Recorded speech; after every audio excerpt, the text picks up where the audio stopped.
The last edge of the sun slipped below the distant line of dunes, and the sky in the west softened from a pale washed blue into a band of orange that gradually thinned into a ribbon of pale gold. The heat of the day, which had pressed down on the stones and the packed earth of the courtyard for so many hours, began to lift, replaced by a faint coolness that moved across your skin like the lightest touch of water. You stood near the inner gate of the small walled settlement, a way station built around an ancient well, where a caravan of travelers, merchants, and a few pilgrims had been resting since the previous dawn. The walls around you were made of sun-dried mud brick, their surfaces cracked in fine geometric patterns, and a single date palm rose from the center of the open yard, its fronds barely stirring in the new breath of air that had begun to flow from the north.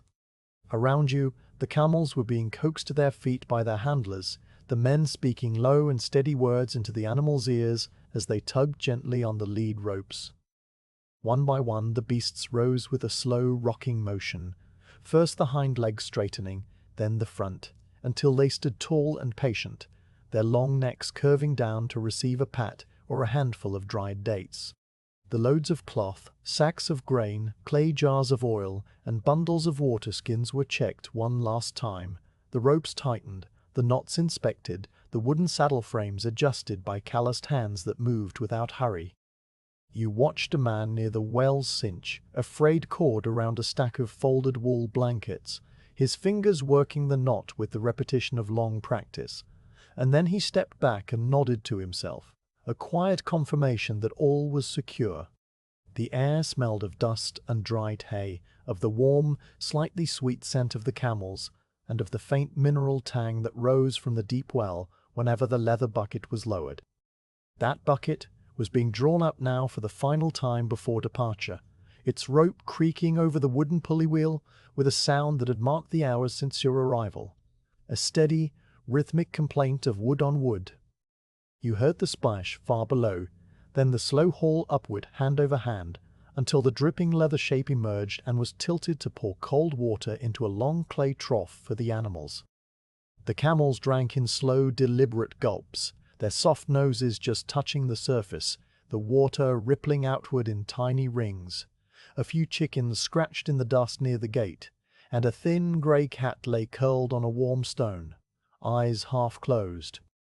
You adjusted the strap of your water gourd where it crossed your chest, feeling the familiar weight of the container, still mostly full, the leather warm from the day's sun but already cooling. Your cloak, a heavy length of undyed wool, lay draped over your shoulders, and you pulled it a little closer as the first distinct breath of evening moved through the gateway, stirring the fine dust into miniature whirlwinds that spun for a moment and then collapsed. The light continued to change, the orange fading to a deeper amber, and the shadows of the walls stretched across the courtyard, long and soft-edged, merging with the bluing shade. Someone lit a small oil lamp near the well, and the flame burned steady and yellow, a tiny companion to the departing sun. The murmur of quiet voices mixed with the gentle grumble of the camels, and the distant call of a bird settling in for the night somewhere beyond the walls. No words were loud. Everything was spoken in the half-whisper of people preparing for a long journey under the cover of darkness. You noticed the guide, a lean figure in a dark robe, emerge from a low doorway and walk slowly to the center of the yard. He carried a long staff and a bundle of torches wrapped in oiled cloth, and he paused by the well to dip a cup into the trough and drink. His movements were slow and deliberate, the calm of someone who had crossed this stretch of desert many times before. He looked up at the sky, studying the last thin smear of light along the horizon and the first faint pinpricks of stars beginning to appear directly overhead. Then he nodded, almost to himself, and began to unwind the cloth from the torches. You saw him select one, a thick length of reed and pitch, and strike a spark with a small iron and flint.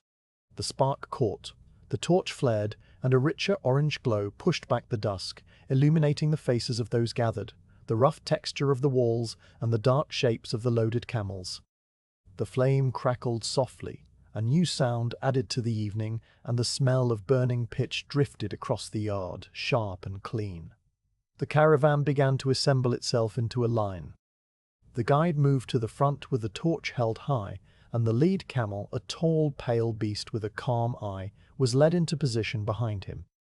Other handlers fell into place, each with one or two animals, and the travellers, a small group of perhaps 20 people, gathered their small bundles and water skins and began to walk toward the gate. You fell in with them naturally, your feet finding the familiar rhythm of the road even before you had left the walls. You noticed the way the sand had drifted against the base of the gate, fine and pale, and how the wooden doors stood open, their iron hinges silent with oil. The last of the sunlight was now completely gone, and the world outside the gate was a vast, dim space of low dunes and scattered scrub, all coloured in shades of deep blue and grey. The sky above was deepening from purple to a near black, and stars were appearing in greater numbers with each passing minute, tiny specks of cold light that seemed to multiply the longer you looked. The guide raised the torch a little higher, and with a soft word that was more of a hum than a command, the caravan began to move. The first steps took you over the threshold of the gate and onto the open sand beyond the settlement. The ground underfoot changed from the hard-packed earth of the courtyard to a softer, finer texture, a mix of sand and small, smooth stones that shifted slightly with each footfall. The sound of your steps changed too, from a firm scuff to a muffled crunch, and then, as you moved farther from the walls, to a whisper so quiet it was almost lost beneath the slow pad of the camel hooves ahead.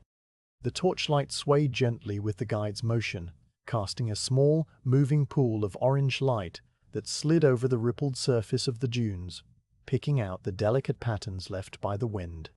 The darkness beyond that pool was total, a soft blackness that had no edge, only a gradual fading into the unseen. You walked, and the settlement behind you grew smaller, its walls merging with the night, until the only sign of it was the tiny yellow point of the oil lamp still burning by the well, a single steady spark that seemed to float in the darkness. Then even that was gone, and it was only the desert and the sky and the quiet line of shapes moving steadily forward. The temperature continued to drop, and you felt the coolness settle into the folds of your cloak, against your neck, and along your arms. It was not an unpleasant cold, but a clean, dry cool that carried the faint, dusty perfume of the sand itself, a scent like old stone and far-off rain. The camel beside you, a sturdy brown animal loaded with sacks of grain, walked with a gentle, swaying gait, its long legs moving in a slow, deliberate rhythm. You matched your pace to its, letting the steady sound of its footfalls guide you, a soft thud, thud, thud on the sand, as regular as a heartbeat. The torch ahead continued its gentle sway, and you fixed your eyes on it, on the way the flame curled and twisted, on the tiny sparks that rose and died, on the way the light brushed the back of the guide's robe on the top of his staff. The sky overhead was now thick with stars, a great river of light that stretched from one horizon to the other, so dense in places that it seemed like pale smoke. You found the familiar constellations that the older travelers used for direction, a group of bright stars low in the east, a smaller cluster shaped like a cup straight above, and the long curving line of the great bird's wing that pointed always to the north. The stars were so clear that they seemed to hang just out of reach, and you could see the faint blue and silver glitter of the smallest ones, those that were invisible on nights of lesser clarity. No moon had yet risen, and the starlight alone gave a faint, silvery glow to the sand, just enough to see the shape of the dunes rising and falling around you like the frozen waves of a pale sea. You became aware of the small sounds of the caravan, the creak of a wooden saddle frame, a soft and regular complaint that seemed to mark time, the faint rustle of the woolen blankets as a camel shifted its load, the quiet jingle of a small brass bell tied to one of the rear animals, a high clear note that rang once and then faded,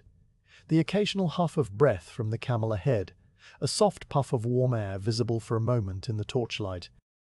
and always beneath these the soft crunch of your own boots on the sand, a sound so steady and familiar that it began to merge with your own breathing. You breathed in through your nose, out through your mouth, the air so dry that it seemed to clean the dust of the day from your throat. Your shoulders, which had been tight from the long wait in the sun, began to loosen, the weight of your pack settling comfortably against your back. The first hour of walking passed without any change in the landscape, only a gradual shifting of the dunes, some rising higher, others flattening out into broad, smooth plains of sand that reflected the starlight in a soft, even glow. The guide altered the course slightly, angling the line of travel toward a gap between two taller dunes, a natural passage that had been used by caravans for centuries. The sand here was deeper, and the walking required a little more effort, your feet sinking slightly with each step, then lifting free with a soft sigh. You noticed the way the sand filled the prints left by the camels almost immediately, the wind smoothing the surface as if no one had passed at all. That wind was still only a faint movement of air, not strong enough to lift the sand, just enough to cool your forehead and the tips of your ears. It carried no sound, but its own quiet passage, a gentle hush that came and went. You thought of the well back at the way station, the cold, mineral taste of its water, the way it had seemed so dark and deep when you leaned over the stone rim. You thought of the date palm in the courtyard, how its shadow had moved across the ground all day, a slow sundial of shade. And you thought of the road ahead, the long stretch of desert that would take many nights to cross, the oases marked on the mental map every traveler carried, small green dots in a world of sand and rock. But these thoughts were not urgent. They drifted through your mind like the thin clouds that sometimes appeared at dusk, thin and translucent, dissolving into the larger quiet. Your mind began to settle into the rhythm of the walk, the repetition of placing one foot in front of the other, the steady swing of your arms, the constant, gentle company of the torchlight ahead. At one point, the camel handler walking near you, a quiet man with a grey beard and a patched robe, reached into a pouch at his belt and took out a small piece of dried date. He offered it to you without a word, just a slight nod, and you took it, the fruit leathery and sweet, sticking slightly to your teeth. You chewed slowly, the flavors spreading, and then you washed it down with a small sip from your water gourd, the liquid still slightly cool from the deep well. You returned the gourd to its place and walked on, and the man fell back a few paces to check a loose rope on his camel. The quiet returned, filled only by the sound of walking, and you let your gaze drift back to the stars. The constellation shaped like a cup had shifted slightly, now directly overhead, and the bright stars in the east had climbed higher. The great dark space between them was filled with the soft glow of the Milky Way, a band of light so broad and faint that it seemed to breathe, to pulse very slowly with the turning of the earth. You watched it for a long time, your neck tilted back, your steps sure on the sand even without looking down. The world shrank to that vast, silent display above, and the steady, comforting rhythm of the caravan around you. The torch burned on, its flame steady now, the pitch melting slowly and dripping onto the sand with a tiny hiss that was lost in the shuffle of steps. And the camel's bell, far back in the line, chimed again, a single note that hung in the air and then faded into the enormous quiet of the desert night. The transition from the packed earth of the settlement's outskirts to the deeper sand of the open desert happened so gradually that you did not notice the exact moment the ground changed under your feet, only a slow awareness that your steps were now sinking slightly, the soles of your boots meeting a surface that gave way like a thick cushion before firming against the harder sand beneath.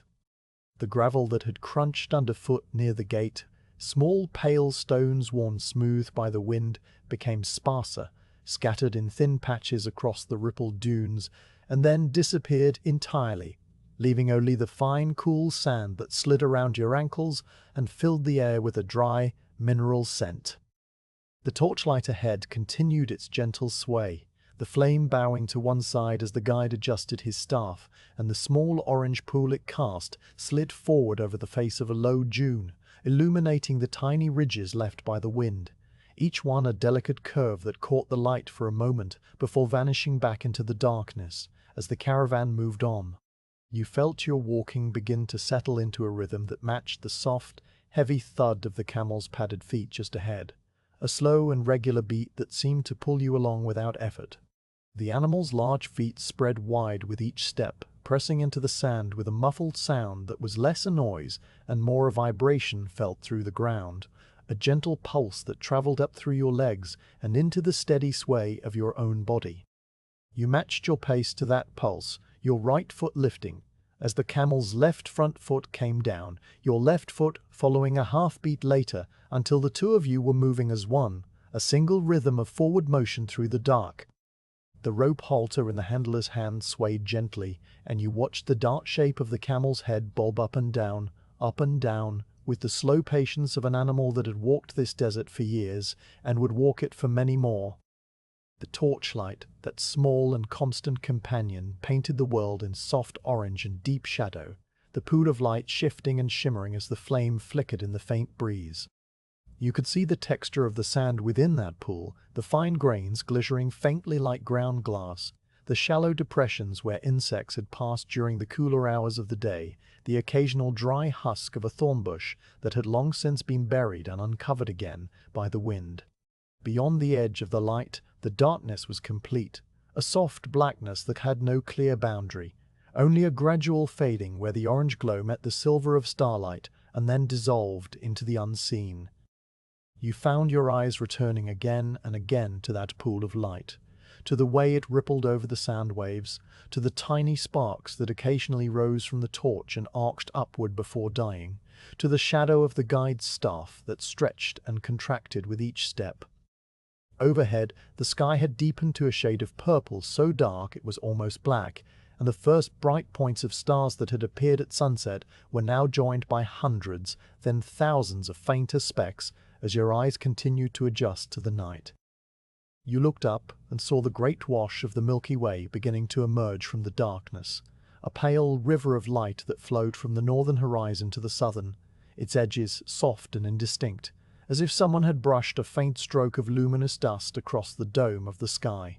The longer you gazed, the more stars you could see, tiny pinpricks of cold blue and silver, and sometimes a faint hint of yellow, filling the spaces between the brighter constellations until the whole sky seemed to be alive with a quiet, steady shimmer. The constellation shaped like a cup, which had been directly overhead when you left the settlement, now stood a little to the west, and the bright stars in the east had climbed higher, their position shifting with the slow, imperceptible rotation of the earth. You became aware of the subtle noises of the caravan, sounds that had been present all along but that only now began to separate themselves in your hearing from the larger quiet. The coarse wool of your cloak brushed against the leather of your water-gourd strap with a soft, scratchy whisper that came and went with the swing of your arms, a sound so faint that it seemed almost like the rustle of dry grass. Nearby, a camel's wooden saddle frame creaked with each step, a regular rhythmic complaint of wood on wood, the joints working slightly as the animal's weight shifted, the sound rising on the forward stride and falling on the back stride, a gentle seesaw of noise that was somehow comforting in its predictability. And from the animal walking beside you, the one with the sacks of grain, you heard the occasional huff of breath, a warm puff of air expelled through wide nostrils, carrying the faint sweet smell of digested hay and the warmth of the creature's deep body, the sound brief and soft, like the distant sigh of a sleeping person. The world began to shrink to the space lit by the torch and the steady repetition of placing one foot in front of the other. The vastness of the desert around you, the unseen miles of sand and rock that stretched to every horizon, no longer seemed so immense. Instead, your awareness was filled by the small, intimate circle of light, the dark shapes of the camels and the walkers, the soft sounds of breath and leather and wool, and the constant gentle motion of your own body moving through the cool air. You noticed how your weight shifted from heel to toe with each step, how your knees bent slightly to absorb the soft give of the sand, how your arms swung in a natural arc that kept your balance, and how your breathing had fallen into a deep, even pattern that matched the rhythm of your stride. Inhale, step, step, exhale, step, step, inhale again, the air so clean and dry that it felt like drinking cold water. The sand underfoot continued to change in subtle ways. Sometimes it was firm and packed, the surface hard enough that your boots left only a faint impression, and walking was almost effortless. Then the ground would soften, the sand becoming loose and deep, and you would feel the extra pull in your calf muscles as you lifted each foot free, the fine grains sliding down the small slope you had created and filling the print behind you. The camel ahead adjusted its pace without any visible command, slowing slightly in the deep sand, its large feet spreading wider to bear the increased load, and you slowed with it, your rhythm adjusting seamlessly, as if you and the animal were part of a single, slow-moving machine. The handler walking beside the camel said nothing, only tugged gently on the lead rope, and the beast responded with a soft grunt, a deep, throaty sound that rumbled through its long neck and faded into the night. A small patch of gravel appeared beneath your feet, stones worn smooth by centuries of wind, and the sound of your steps changed to a sharp, crisp crunch that seemed loud in the quiet. You looked down and saw the pale grey stones scattered across the sand, each one rounded and smooth, their surfaces catching the faint starlight like tiny, dull pearls. The gravel patch lasted for perhaps 50 paces, and then the sand returned, softer than before, and the crunch faded back into the familiar muffled scuff that had become the background music of your walk. The guide up ahead had angled the caravan slightly to the north, following a natural ridge that rose from the sand, a low spine of rock that was invisible in the darkness, but that his feet seemed to know without thought. The torchlight brushed against the ridge, revealing dark, weather-worn stone. Its surface cracked into irregular blocks, and the camels stepped carefully around the larger boulders, their long legs placing each foot with the deliberate precision of animals accustomed to rough ground. The air grew a little cooler, and you pulled your woolen cloak tighter around your shoulders, the rough weave scratching gently against your neck.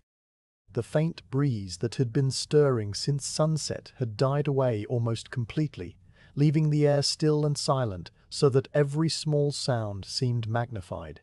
You could hear the soft, rhythmic swish of the guide's robe as he walked, the fabric brushing against his sandals. You could hear the distant jingle of the brass bell on the last camel in the line, a tiny, high note that floated through the darkness, so faint that you sometimes thought you had imagined it, until it came again, a single chime that hung in the air for a moment and then vanished. And you could hear your own heartbeat, not loud but present, a steady, distant thud that matched the pace of your steps, a reminder of the quiet work your body was doing without any conscious effort. The torch gusseted slightly, the flame shrinking for a moment as a pocket of pitch burned away, and then it flared again, brighter than before, casting a sudden wash of orange light that reached farther across the sand. In that brief brightness, you saw the tracks of a small desert animal, a fox perhaps, or a sand cat, tiny paw prints that wandered across a dune and disappeared over the crest. The prints were fresh, the edges still sharp, and you wondered where the creature was now, watching from some hidden hollow perhaps, its eyes reflecting the torchlight for a brief moment before it turned away.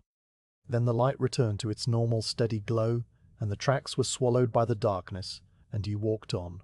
the image already fading from your mind, replaced by the constant, soothing repetition of sand and stars and the soft thud of camel feet. You became aware of a subtle change in the quality of the darkness ahead, a faint lightening of the blackness near the eastern horizon, though the sun was still hours from rising. This was the first hint of the zodiacal light, a pale, triangular glow that sometimes appeared in the desert on very clear nights, the reflection of sunlight off distant cosmic dust. It was so faint that you could only see it by looking slightly to the side, your peripheral vision catching the soft wash of light that seemed to rise from the edge of the world. You watched it for a time, that ghostly glow, and then you looked away, returning your gaze to the torch and the camels and the familiar, steady rhythm of the walk. The handler near you shifted his grip on the lead rope, tucking it under his arm while he fumbled with a small pouch at his belt. He took out a piece of dried meat, dark and tough, and began to chew it slowly, his jaw moving in a slow, mechanical circle. You could smell the faint saltiness of the meat, a sharp, savory scent that mixed with the dry air. The man offered none, and you did not expect any, but the small, ordinary action was somehow reassuring, a tiny piece of normal life happening in the vast, silent desert. He chewed and swallowed, and then he tucked the pouch away and took up the rope again, his eyes fixed on the guide's back, his pace never faltering.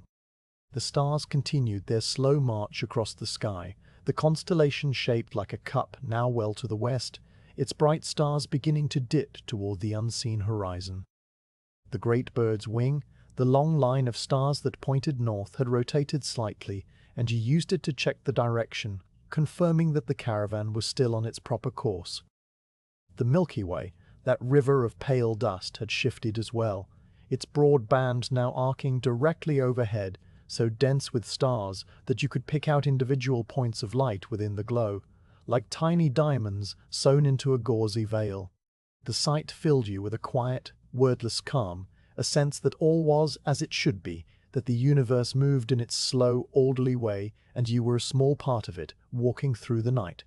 Your thoughts grew slow and wandering, not settling on any one thing for long. You thought of the date palm at the settlement, its fronds rustling in the brief breeze. You thought of the taste of the water from the deep well, cold and mineral. You thought of the grey cat that had lain on the warm stone, its eyes half closed. These images came and went, as gentle and insubstantial as the tiny sparks that rose from the torch, and then they were gone, leaving only the soft hum of your own mind, a quiet, peaceful background to the rhythm of your steps.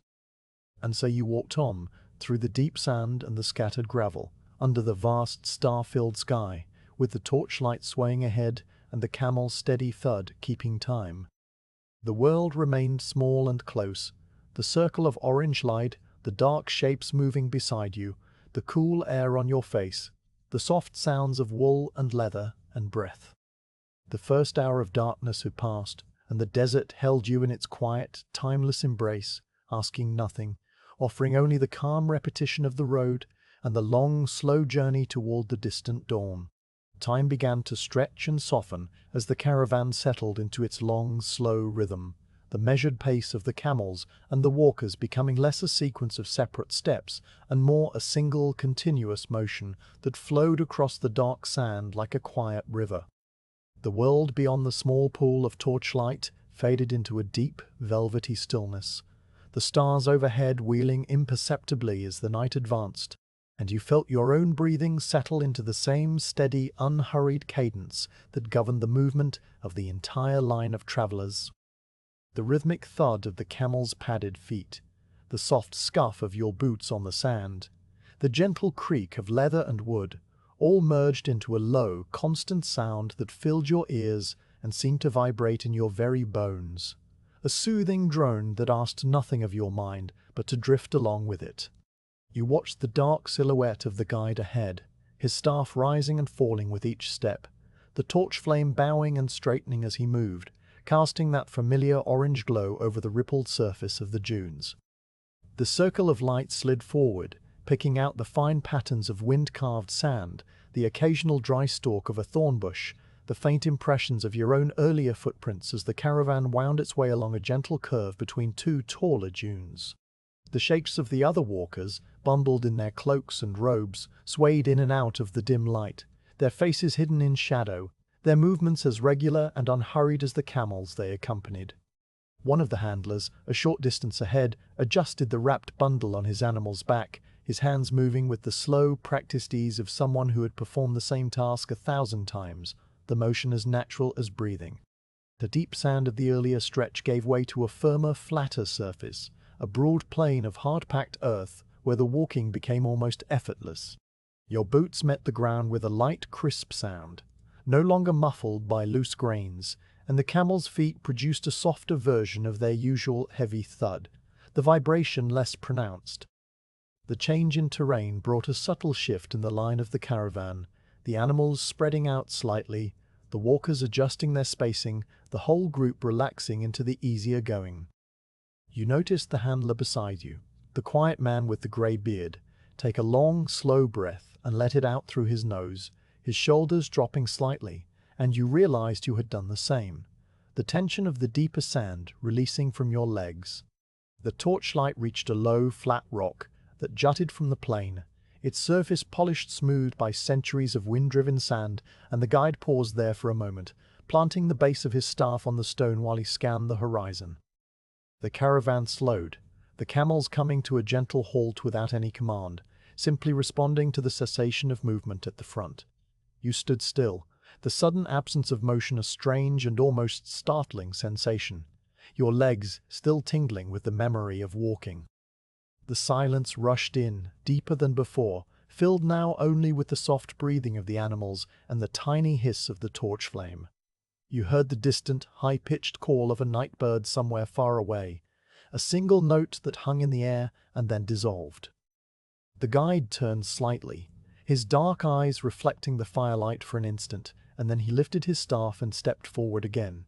the torch swaying, and the caravan resumed its steady march as if it had never paused. Now the ground began to rise almost imperceptibly, a long, gradual slope that led up the side of a massive ancient dune, its crest hidden far above in the darkness. The camels leaned into the climb, their powerful shoulders working, and your own stride shortened, your calf muscles tightening with the extra effort. The torchlight ahead angled upward, illuminating the slope of fine sand, the tiny rivulets of grains that slid downward with each step the led camel took. You could hear the animal's heavier breathing, a low, rhythmic huff that matched the increased pace of its heart, and you found your own breath deepening, the cool air filling your lungs more fully. The climb continued, step after step, the world reduced to the small circle of light, the sound of sand shifting underfoot, the steady forward pull of the caravan. Near the top of the dune, the guide paused again, and the line of camels and walkers gathered on the narrow ridge, a high spine of sand that overlooked a vast, dark expanse stretching away on all sides. The breeze, which had been almost non-existent in the sheltered plain below, freshened here, a cool, steady flow of air that brushed your face and stirred the folds of your cloak. You looked out over the desert, seeing the faint silvery glow of starlight on the dunes below, the great sweeping curves and hollows that seemed to breathe with a life of their own, and the distant, jagged line of a rocky outcrop that broke the smooth horizon. The view lasted only a moment, for the guide began to descend the far side of the dune, the camels following with careful, deliberate steps, their large feet sliding slightly in the loose sand, and you went with them, down the long, gentle slope, into the deeper darkness of the valley, between the waves of sand. The descent brought a new sensation to your walking, a slight leaning backward to counter the pull of gravity, your heels digging into the soft sand, the muscles along the front of your shins working to control your speed. The camels moved with a slow, almost comical caution, their hindquarters lowering, their long necks stretching forward, and the handler spoke to them in low, soothing tones, their words lost in the sound of sliding sand, but their intent clear. You reached the bottom and the ground leveled out again, a narrow, flat corridor between two towering dunes, the sand here firmer and packed by the occasional passage of water during rare desert rains, now long since evaporated. The caravan reformed its orderly line, and the steady rhythm returned, the walking once again becoming the automatic, dreamlike motion it had been before the climb. The sky above the narrow corridor was a strip of deep indigo, thick with stars, their light seeming brighter here, reflected off the pale sand walls that rose on either side. You could make out the individual shapes of the constellations more clearly now, the great bird's wing pointing steadily north, the cup-shaped cluster now sinking toward the western horizon, and the new pattern, a long, winding line of faint stars that resembled a serpent, climbing up from the east. The Milky Way had shifted, its broad band now angled across the sky from northwest to southeast, and you followed its pale, dusty path with your eyes, losing yourself in the sheer number of stars, the tiny, shimmering points that seemed to pulse very slowly if you looked at them long enough. The air was perfectly clear, no hint of moisture or cloud, and the stars shone with a cold, steady brilliance that made the desert below seem even darker by comparison. Your water gourd, which had been tapping gently against your hip with each step, began to feel lighter, and you paused for a moment, stepping out of the line to take a small drink. The stopper came out with a soft pop, and you tilted the gourd, the water flowing cool and slightly metallic over your tongue, washing away the fine dust that had settled in your mouth. You swallowed slowly, feeling the liquid travel down your throat, and then you replaced the stopper and hurried a few steps to rejoin the caravan, the camels having moved only a short distance ahead. The handler with the grey beard nodded at you as you fell back into place, a small, almost imperceptible gesture of acknowledgement, and you walked on, the water a pleasant weight in your stomach. The hours continued to pass in this way, measured not by the tolling of any bell, but by the slow rotation of the stars and the growing ache in your legs that was not pain. Just a deep, warm tiredness that spread upward from your calves to your thighs and into your lower back. You shifted the strap of your water gourd from one shoulder to the other, and then back again, the small adjustment bringing a moment's relief. Your cloak, which had been a comfort in the earlier coolness, now felt slightly heavy, and you loosened the clasp at your neck, letting the fabric fall open a little, the cooler air reaching your chest.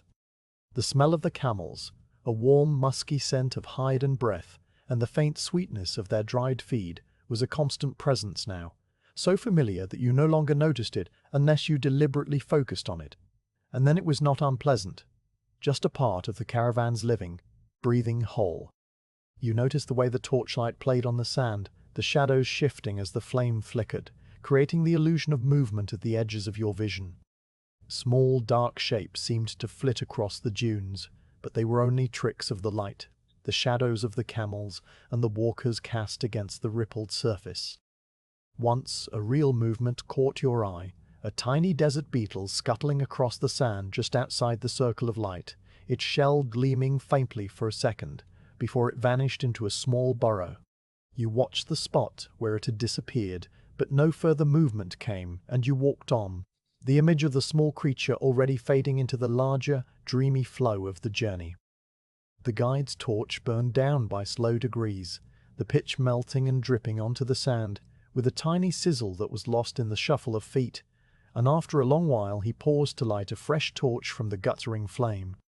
The brief flare of brightness illuminated his face, a weathered, calm face with deep lines around the eyes, and then the new torch caught and the light steadied, a little brighter than before, the flame a clear, strong yellow.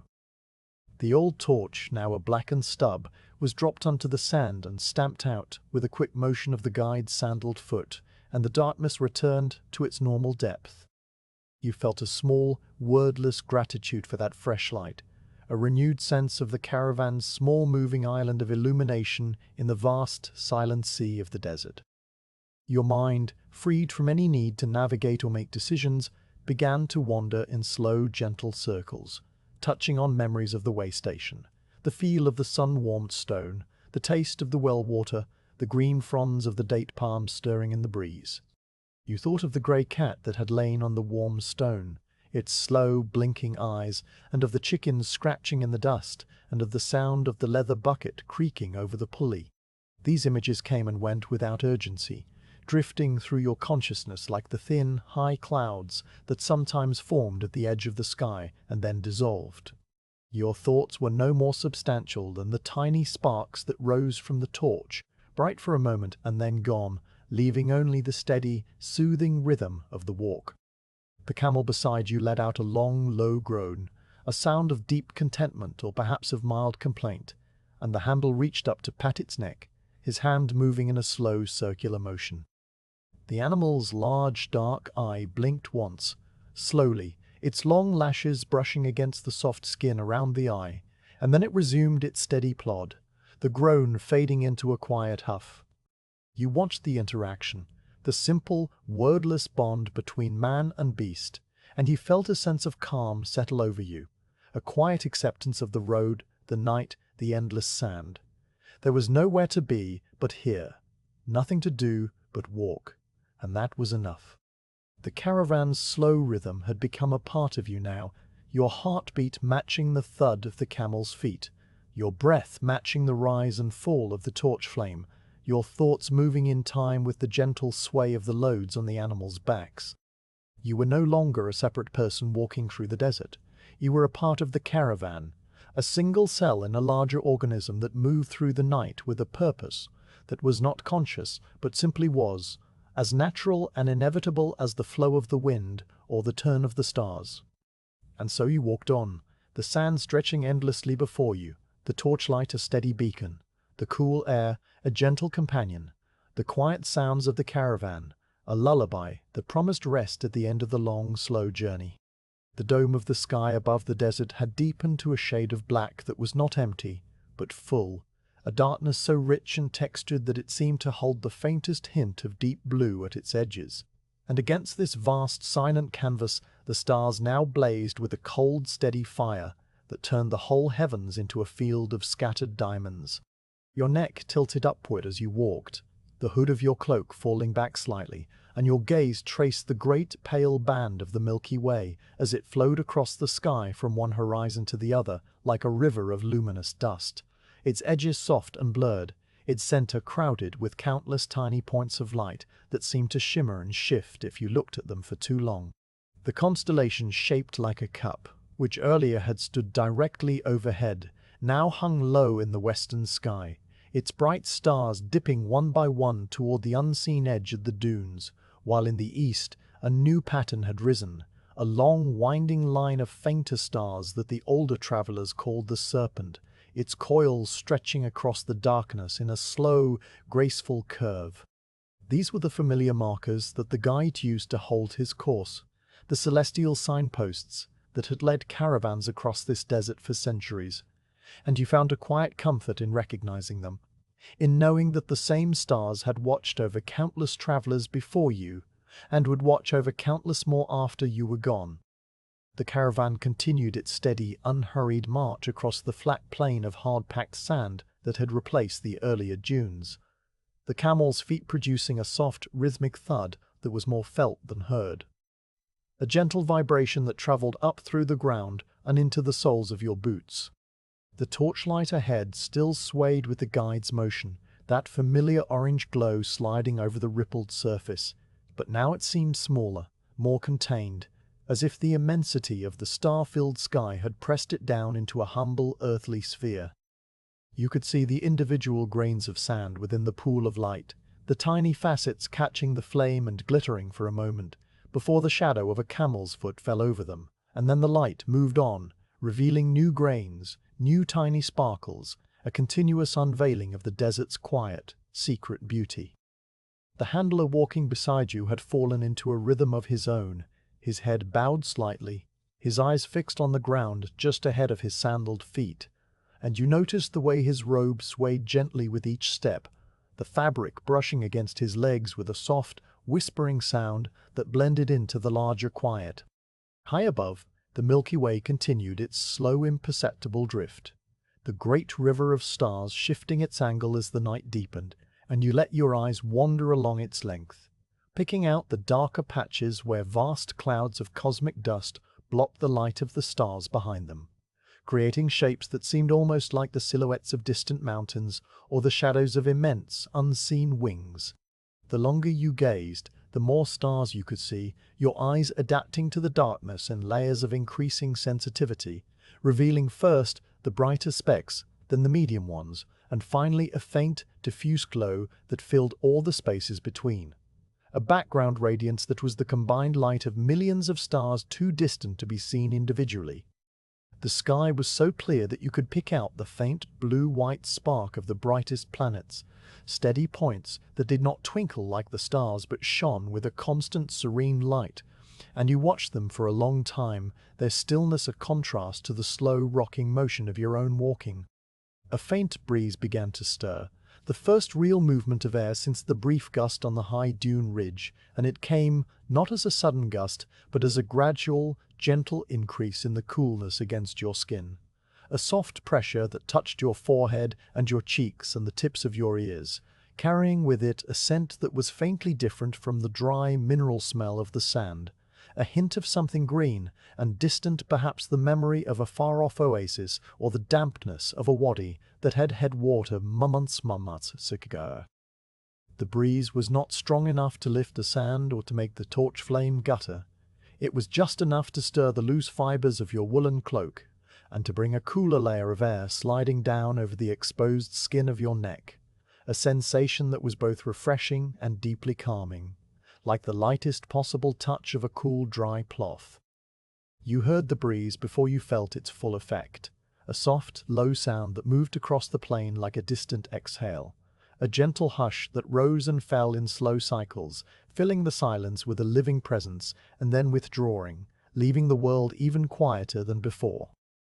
The stars seemed to respond to the breeze, though you knew this was only an illusion born of your own motion and the slight moisture that the moving air brought to your eyes. A few of the brightest points appeared to pulse very softly, their light wavering for a fraction of a second as the atmosphere shifted high above, and then they steadied again, their cold fire undiminished. You thought of the vast distances that separated those stars from the desert, the unimaginable gulfs of empty space that stretched between the grains of sand beneath your feet and those distant suns, and the thought was not unsettling but comforting, a reminder of the scale of things, the smallness of your own journey in the face of such immensity. There was no hurry, no urgency, only the slow, steady march of the caravan across the floor of the world under the patient, watching stars. The breeze strengthened for a moment, just enough to lift the few stray hairs from your forehead and to make the edge of your cloak flap softly against your arm, and then it died away again, the silence rushing back in, deeper and more complete than before. In that silence you could hear the tiny, crisp sound of the torch burning, the almost inaudible crackle of the pitch as it melted and dripped, the faint sizzle as a drop fell onto the sand. You could hear the camels breathing, their long, slow inhalations and exhalations, the air moving through their wide nostrils, with a sound like the distant sigh of the sea, a sound that was ancient and soothing, a reminder of the deep, patient life of these animals that had carried travelers across deserts for millennia. And you could hear the soft, rhythmic swish of the handler's robe, the fabric brushing against his legs with each step, a sound so regular and predictable that it became a kind of metronome, marking the slow passage of the hours without any need for clocks or bells. The constellation of the great bird, the one that pointed always to the north, had climbed higher in the sky, its long, curving line of stars now directly overhead, and you used it to check the caravan's direction once more, noting how the guide kept the pole star just to the left of the led camel's head. The pole star itself, that constant, unmoving point, shone with a steady, modest light, not the brightest in the sky, but the most reliable, the one fixed marker around which all the other stars turned. You watched it for a long time, letting its stillness anchor you as the caravan swayed and rocked beneath it. And you felt a quiet sense of gratitude for this small, dependable light that had guided so many travelers before you, a tiny spark of constancy in a world of endless change. The breeze returned, this time from a slightly different direction, the northwest, and it brought with it a cooler breath of air that carried the faint dusty scent of the rocky outcrop you had passed earlier, a smell of old stone and dry lichen and the memory of ancient, forgotten rains. You breathed in deeply, the air so clean and pure that it seemed to wash the inside of your lungs, and you let the breath out slowly, watching the faint mist of your exhalation appear and then vanish. The temperature had dropped further, the deep cold of the desert night settling into the folds of your cloak and the leather of your boots, but it was not an uncomfortable cold, just a crisp, invigorating coolness that kept your senses alert even as your body moved in its steady, dreamlike rhythm. Your neck, which had been tilted upward for so long, began to feel a pleasant ache, and you lowered your gaze back to the torchlight and the dark shapes of the camels, the world shrinking once more to the small, intimate circle of the caravan. The sand underfoot had changed again, giving way to a fine, powdery texture that muffled your steps completely, so that you walked in near total silence, the only sounds those of the camels and the torch and the soft, intermittent whisper of the breeze. This fine sand was a pale silvery color, even in the orange torchlight, and it seemed to glow faintly with a light of its own, a reflection of the billions of stars overhead. You looked down and watched your boots sink into it, leaving deep, clean prints that the breeze immediately began to erase, smoothing the surface with tiny, patient fingers of moving air. You became aware of a subtle change in the quality of the starlight, a faint dimming of the fainter stars near the eastern horizon, and you knew that this was the first sign of the coming dawn, though it was still many hours away. The sky there was no longer a pure, deep black, but a very dark shade of blue, the color of a deep ocean just before the first light penetrates its depths. This faint lightning was so subtle that you could only see it by looking slightly to the side, your peripheral vision catching the change, and when you looked directly at it, it seemed to disappear, a shy and tentative glow that did not yet dare to challenge the dominion of the night. You watched it for a time, that pale ghostly light, and then you returned your gaze to the stars overhead, which still burned with their full, undiminished brightness. The handler beside you paused to adjust a loose strap on his camel's saddle, his fingers working the leather with the slow, deliberate care of a man who knew that haste had no place in the desert, and the animal stood patiently, its large dark eye reflecting the torchlight like a polished stone. You paused with him, the sudden stillness a strange sensation after so many hours of motion, and you felt the deep tiredness in your legs settle into a warm, heavy ache. The breeze chose that moment to return, stronger now, a sustained flow of cool air that poured over the plain and made the torch flame lean and flicker, and you turned your face into it, letting it wash over your closed eyelids, the darkness behind your lids turning a soft, warm orange from the firelight. Then the handler finished his work, gave the camel a gentle pat on its neck, and resumed walking, and you fell back into step beside him, the rhythm re-establishing itself as if it had never been broken. The Milky Way, which had been directly overhead when you last looked, had now shifted toward the western sky, its pale band of light sinking slowly toward the dark line of the dunes. The stars that composed it seemed to move a little faster now, the whole great wheel of the heavens turning on its invisible axis, carrying the constellations down toward their nightly rest. The cup-shaped cluster was now almost entirely below the horizon, only its brightest star still visible, a single point of light that twinkled bravely before it too dipped out of sight. In the east, the serpent had fully risen, its long winding body stretching across a full quarter of the sky, and you traced its coils with your eyes, following the faint stars from head to tail, a slow, gentle exercise that calmed your mind and filled your thoughts with the quiet poetry of the ancient names. The breeze, now a steady, gentle companion, continued to flow across the plain, its sound a soft, constant hush that wrapped around the caravan like a blanket of sound. It stirred the loose sand into tiny, ghostly streamers that flowed across the surface like smoke, and it carried away the last of the day's lingering warmth from the ground, leaving the desert in a state of perfect, crystalline coolness. You pulled your cloak a little tighter, the rough wool warm against your chin, and you let your breathing fall into an even deeper rhythm, each inhalation bringing the clean, dry air, each exhalation a soft puff of warmth that the breeze caught and carried away. The night had reached its deepest, quietest hour, the stars blazed with their fullest glory, and the caravan moved on, a tiny chain of life and light in the vast, peaceful emptiness of the desert, under the patient, silent watch of the endless sky. The caravan had been moving across the flat, open plain for what felt like a very long time, the ground underfoot a smooth, hard expanse of packed sand and scattered gravel that offered no resistance and no variation, the walking so steady and automatic that your body had settled into a deep, trance-like rhythm from which you had no desire to wake. The torch ahead continued its gentle sway, the flame now a little shorter than it had been at the start of the night, and the guide's dark silhouette moved with the same patient, unhurried pace, his staff rising and falling in a slow, regular beat that had become as familiar as your own heartbeat.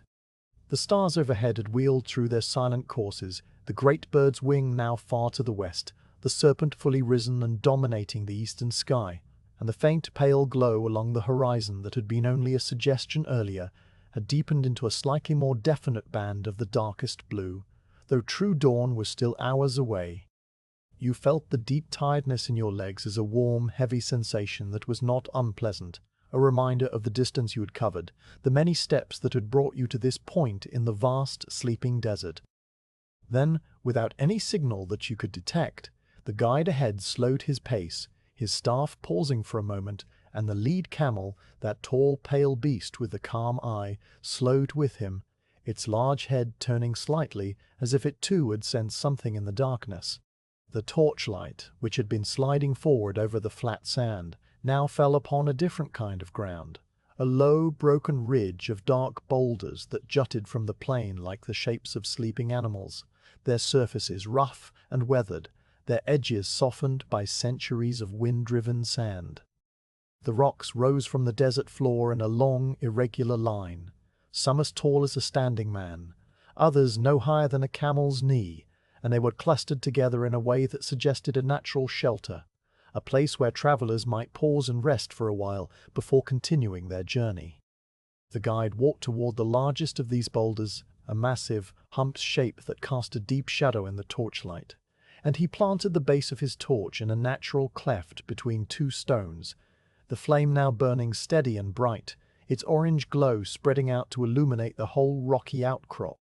The caravan came to a halt, the camels stopping one by one, their handlers speaking to them in low, murmuring voices, and the walkers, those bundled shapes that had been swaying in the dim light for so many hours, now stood still, their movements suspended, the quiet of the desert rushing in to fill the space where the sound of footsteps had been. You felt the sudden absence of motion as a kind of release, a loosening of the steady tension that had held your body in its walking rhythm, and you let your shoulders drop, your arms hanging loose at your sides, your fingers uncurling from the strap of your water gourd. The silence was immense, a deep, velvety stillness that seemed to press in from all sides, broken only by the soft hiss of the torch flame and the gentle, rhythmic breathing of the camels as they settled themselves on the sand. The guide stood for a moment near the torch, his face half lit by the flickering light, his dark eyes scanning the rocky ridge and the dark plain beyond, and then he nodded to himself, a small, satisfied gesture, and moved to sit on a flat stone near the base of the largest boulder. The other handlers followed his example, finding places among the rocks, and the walkers, those quiet, cloaked figures, began to sink down onto the cool stone or onto the sand beside the boulders, their movements slow and deliberate. The movements of people who had been walking for a long time and were grateful for the chance to rest. You found a spot near the edge of the torchlight, a smooth, low rock that jutted out from the sand like a bench, its surface cool and solid under your palms as you lowered yourself onto it, and you let out a long, slow breath that you had not realized you had been holding. The rock beneath you was a dark, fine-grained stone, its surface polished by the wind until it felt almost smooth, like old weathered wood, and it radiated a deep, steady coolness that seeped through the fabric of your cloak and your tunic, a pleasant sensation after so many hours of walking in the dry desert air. You placed your palms flat on the stone, feeling the tiny ridges and hollows, the faint cracks that ran through it like the lines on an ancient face, and you let your fingers trace these patterns idly, a slow, mindless movement that helped your body settle into stillness. Around you, the other travelers were doing the same, finding their own rocks or simply sitting cross-legged on the sand, their shapes dark and motionless in the dim light, their faces hidden in the shadows of their hoods. The camels, those patient, enduring beasts, knelt down one by one on the sand near the rocks, their long legs folding beneath them with a slow, deliberate grace, their large bodies settling onto the ground with a soft, heavy thud that you felt as a vibration through the stone beneath you. Their handlers moved among them, checking the loads, loosening the girths, speaking to the animals in low, soothing voices that were less words than sounds, a gentle murmur of reassurance that blended into the quiet night. One of the camels, the sturdy brown one that had walked beside you for most of the journey, let out a long, slow sigh, a deep, rumbling sound that seemed to come from the very center of its being, and then it shifted its weight slightly, its large dark eye blinking once slowly, before it settled into perfect stillness, its breathing becoming deep and regular. The guide, still sitting on his flat stone near the torch, reached into a pouch at his belt and took out a small wooden cup, its surface darkened with age and use, and he unstoppered a water skin and poured a thin stream of water into the cup, the liquid catching the torchlight and glittering like liquid gold. The sound of the water pouring was a quiet, musical gurgle, a gentle, bubbling note that seemed very loud in the stillness, and you heard it clearly, even from your spot a little distance away, the sound of liquid moving from one container to another, a sound that spoke of refreshment and rest, and the simple, necessary act of drinking. You watched the guide raise the cup to his lips and drink slowly, his throat moving with each swallow, and then he lowered the cup and sat still. His gaze turned toward the distant, dark horizon, his expression calm and unreadable. You reached for your own water gourd, feeling its familiar weight, now noticeably lighter than it had been at the start of the night, and you pulled out the stopper, the soft pop of the leather seal breaking the silence. The opening of the gourd was cool and slightly damp, and you raised it to your lips and tilted it, letting a small amount of water flow into your mouth. The water was no longer as cold as it had been when you drew it from the deep well, but it was still cool, and it carried that faint mineral taste that you had come to associate with the desert, a taste of wet stone and ancient subterranean depths. You held the water in your mouth for a moment, letting it wash over your tongue and the inside of your cheeks, and then you swallowed, feeling the liquid travel down your throat in a slow, cool trickle, a sensation that was deeply refreshing and immensely calming. You took another small sip, and then another, and then you replaced the stopper and set the gourd down on the rock beside you. Around you, the other travelers were doing the same, unstoppering their water skins and drinking in quiet, unhurried sips, the soft gurgling sounds of pouring water echoing from different points among the rocks. No one spoke above a whisper, and most did not speak at all. The silence of the desert night, too deep and too sacred to be disturbed by anything more than the faintest murmur. You heard the handler with the grey beard say something very softly to his camel, a single word that you could not quite catch, and the animal responded with a low, rumbling grunt. And then both were quiet. The breeze that had been blowing earlier had died away completely, and the air was perfectly still, the torch flame burning straight up without a flicker, its orange glow a steady, unwavering presence in the center of the rocky resting place. You looked up at the sky, that vast star-filled dome that had watched over you throughout the long march, and you saw that the Milky Way had shifted even further toward the west, its pale band now angled steeply, its lower edge brushing the dark line of the horizon. The stars were still as numerous and as bright as ever, but the faint dark blue glow in the east had spread a little, softening the blackness there, though it was still far from any real light. The serpent constellation had climbed to the very top of the sky, its long, winding body now directly overhead, and you traced its coils with your eyes, following the line of faint stars from its head to its tail, a slow, meditative exercise that helped your mind to quiet and your thoughts to slow. The pole star, that constant, unmoving point, still shone steadily in the north, and you found it easily, its modest light a familiar anchor in the shifting patterns of the heavens. The rock beneath you had begun to warm slightly from the heat of your body, but it was still cool and solid, a reassuring presence that grounded you in the physical world. You shifted your position slightly, crossing your legs and resting your hands in your lap, and you let your eyes close for a moment, the darkness behind your lids, a soft, warm orange from the torchlight. You could hear the slow, steady breathing of the camels, the occasional soft thud as one of them shifted a leg or turned its head, the quiet drip of water from someone's cup onto the sand, and the faint, almost inaudible sound of the torch burning, the tiny crackle of the pitch as it melted. These sounds blended together into a low, constant murmur that was not quite silence, but was the next best thing, a gentle, soothing background noise that wrapped around you like a blanket. The stillness deepened, the minutes passing without any mark, and you felt the tiredness in your body begin to transform into a different kind of sensation, a heavy, pleasant drowsiness that settled into your limbs and your mind. Your breathing had slowed, matching the deep, regular rhythm of the resting camels, and your thoughts had become slow and wandering, touching on nothing in particular, just drifting like the faint streamers of sand that the breeze had stirred earlier.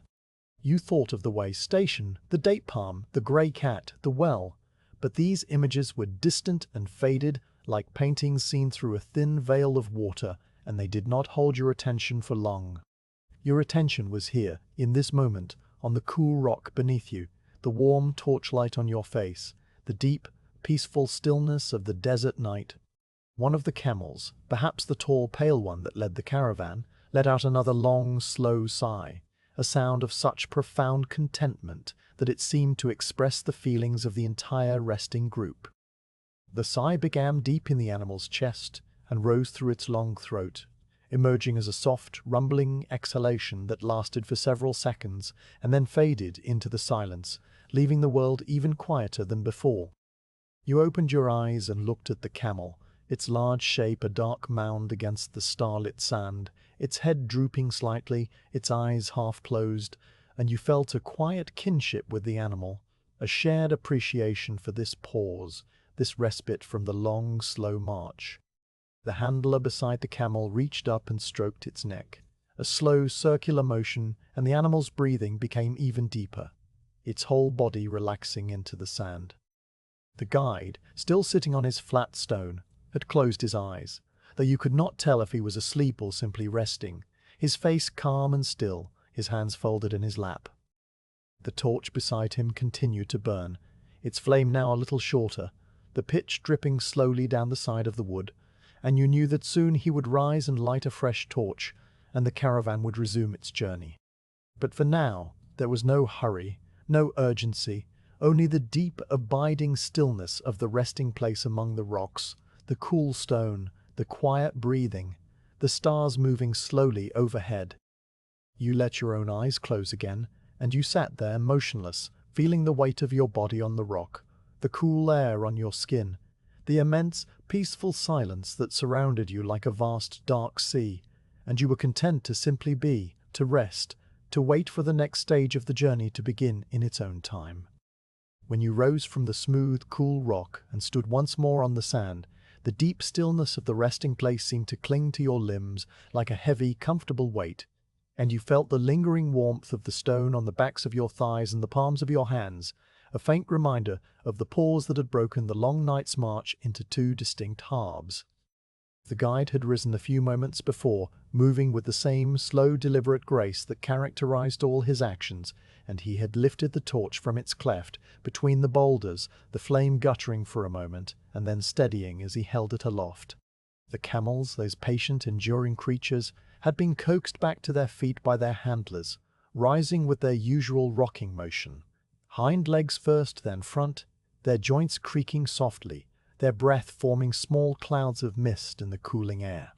The caravan reassembled itself without any hurry, the walkers finding their places in the line, the handlers checking the loads one last time, and then, with a soft word from the guide that was less a command than an invitation, the slow, steady walk into the deeper desert began again. The rocks fell behind you, their dark hump shapes merging with the night, and the torchlight now swept forward over a landscape that was different from the one you had crossed before the halt. Here the sand was finer and deeper, the smooth, rippled surface stretching away in all directions without a single stone or thorn bush to break its perfect uniformity, and the dunes rose higher, their crests sharp and clean against the star-filled sky. The walking required a little more effort now, your feet sinking ankle-deep with each step, the sand sliding around your boots with a soft, sighing sound, and you adjusted your pace to match the camels, which were moving with a slightly slower, more deliberate gait, their large feet spreading wide to bear the increased load.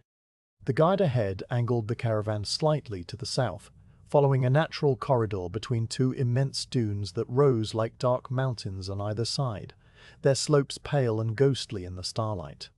The silence that fell over the caravan after the halt was deeper and more complete than any silence you had experienced so far in the long night's journey. It was not merely the absence of sound, but a presence in itself, a vast, velvety stillness that seemed to press in from all sides, filling your ears with a soft, hollow rushing that was not a real noise, but the sound of your own blood, moving, the quiet hum of your own living body.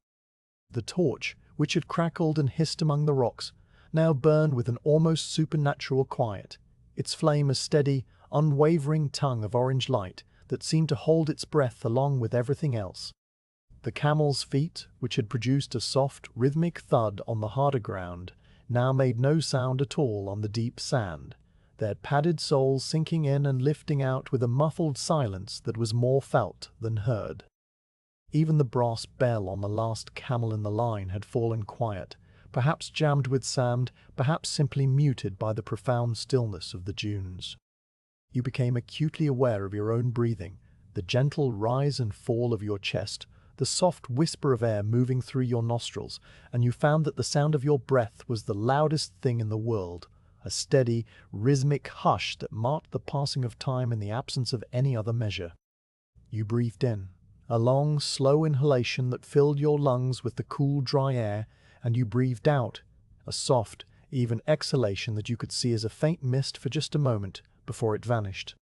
The sound of your boots on the sand was so muffled that it barely registered, a gentle scuff that disappeared instantly, swallowed by the immense quiet.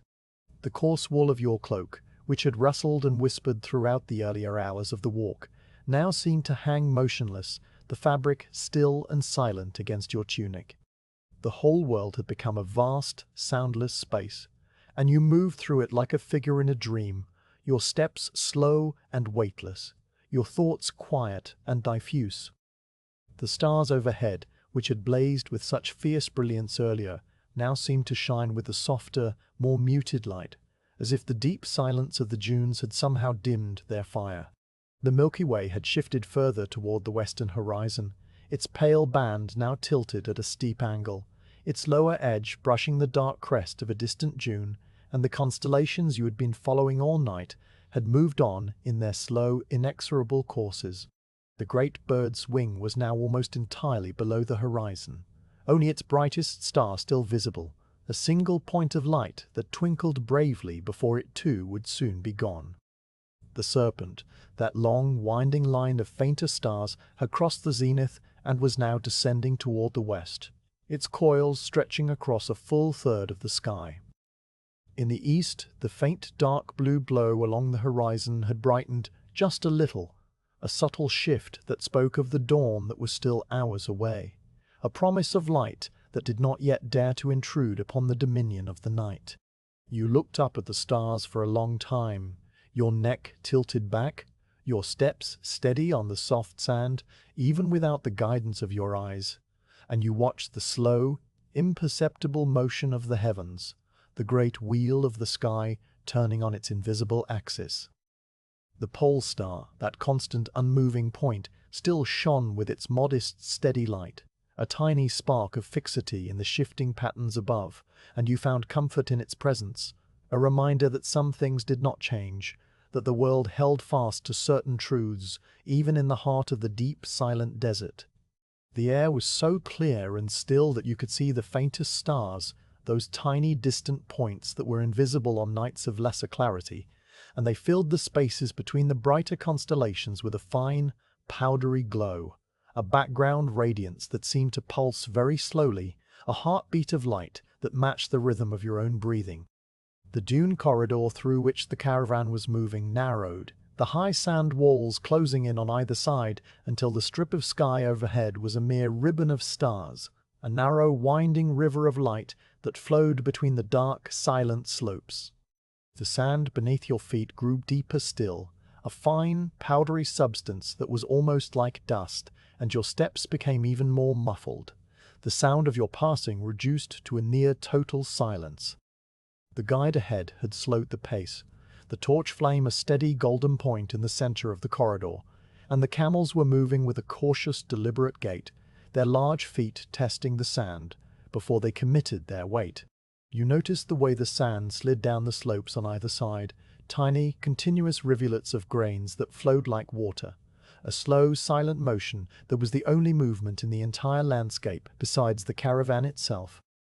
The sight of that sand, sliding endlessly down the faces of the dunes, was strangely mesmerizing, a slow, patient process that had been going on for centuries, and would continue for centuries more, the desert reshaping itself grain by grain. The silence deepened further, if such a thing were possible, and you became aware of a new quality in the stillness, a sense of immense ancient presence that seemed to emanate from the dunes themselves. These were not merely piles of sand, they were living things, slow-moving giants that breathed and shifted and grew over the course of millennia, their shapes determined by the wind and the rotation of the earth. The thought was not frightening but calming, a reminder of the vastness of time and the smallness of your own journey, a single night's walk across a desert that had existed long before you were born, and would exist long after you were gone. You let the thought drift through your mind and then fade, replaced by the simple, immediate sensations of walking, the soft give of the sand, the cool air on your face, the steady golden light of the torch ahead. The handler walking beside you, the quiet man with the grey beard, had not spoken a word since the halt among the rocks,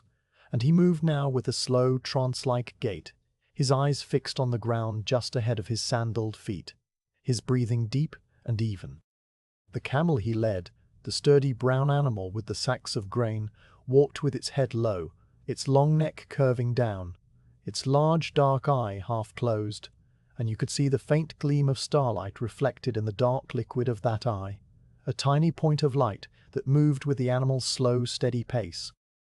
The other walkers, those bundled shapes that had been your companions throughout the night, were similarly quiet, their forms dark and indistinct in the narrow corridor, their movements reduced to the barest essentials of walking. No one coughed, no one spoke, no one adjusted their pack or their water skin.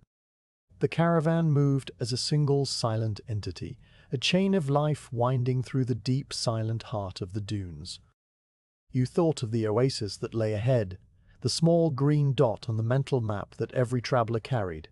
a place of palm trees and still water and cool shade, and you imagined the feel of the grass under your feet, the sound of water trickling through an irrigation channel, the sight of green fronds stirring in the morning breeze. The image was vivid and comforting, a promise of rest at the end of the long night's march, and you held it in your mind for a while, letting it fill you with a quiet sense of anticipation. But even this image, pleasant as it was, began to fade after a time, dissolving into the larger quiet of your mind, and you returned to the simple, wordless awareness of walking, the steady rhythm of your steps, the soft hush of your breathing, the deep, abiding silence that surrounded you on all sides. The corridor between the dunes began to widen, the high sand walls retreating, and the ribbon of sky overhead grew broader, the stars returning in their full, countless numbers. The ground underfoot changed again, the deep, powdery sand giving way to a firmer surface, a broad, flat plain that was scattered with tiny, glittering particles of some mineral that caught the starlight and sparkled like a field of tiny diamonds. You looked down and watched these sparkles appear and disappear with each step, a fleeting, delicate beauty that was gone almost before you could register it, and the sight filled you with a quiet, wordless wonder. The plain stretched away in all directions, flat and featureless, a vast, dark expanse that merged with the horizon, and the caravan moved across it like a ship crossing a still, black sea. The guide ahead adjusted his course once more, angling slightly to the east, following some invisible landmark that only he could see, and the caravan followed, the line bending smoothly, the camels adjusting their pace without any command. The silence on this open plain was different from the silence of the dune corridor, less enclosed, more expansive, a vast, airy stillness that seemed to stretch upward to the stars and outward to the edges of the world. You could hear very faintly the distant cry of a night bird, a single high note that hung in the air for a moment and then faded, the first sound from outside the caravan that you had heard in a very long time. The cry was not disturbing, but somehow reassuring, a reminder that life existed beyond the small circle of torchlight, that the desert was not empty, but full of hidden, quiet creatures going about their own slow, patient lives. The stars continued their slow descent toward the western horizon, the Milky Way now a steep, pale cascade of light that poured down toward the dark line of the dunes, and the faint glow in the east had brightened just a little more, the band of dark blue now tinged with the faintest hint of grey. The air remained cool and still, the breeze having died away completely, and the torch flame burned straight and steady, its orange glow a warm, unwavering presence in the center of the vast, dark plain.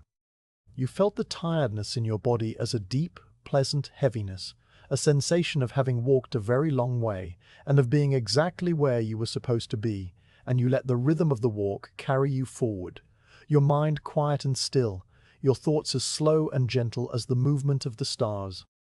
The deep silence of the dunes had settled into your very bones, and you walked on through the night, a small, quiet figure in a vast sleeping world. The faint, dark blue glow along the eastern horizon had been growing for some time, a gradual lightening of the blackness that was so slow and subtle that you could not pinpoint the exact moment you first noticed it, only that at some point during the long, silent march across the open plain you became aware that the sky ahead was no longer a uniform, inky black, but a very deep shade of indigo, the color of a still ocean seen from a great depth. The stars in that part of the sky had begun to pale, losing their sharp glint one by one, their cold fire dimming as the unseen sun, still far below the horizon, sent the first faint whispers of its light upward into the atmosphere. The Milky Way, that great river of pale dust, had now sunk almost entirely into the west,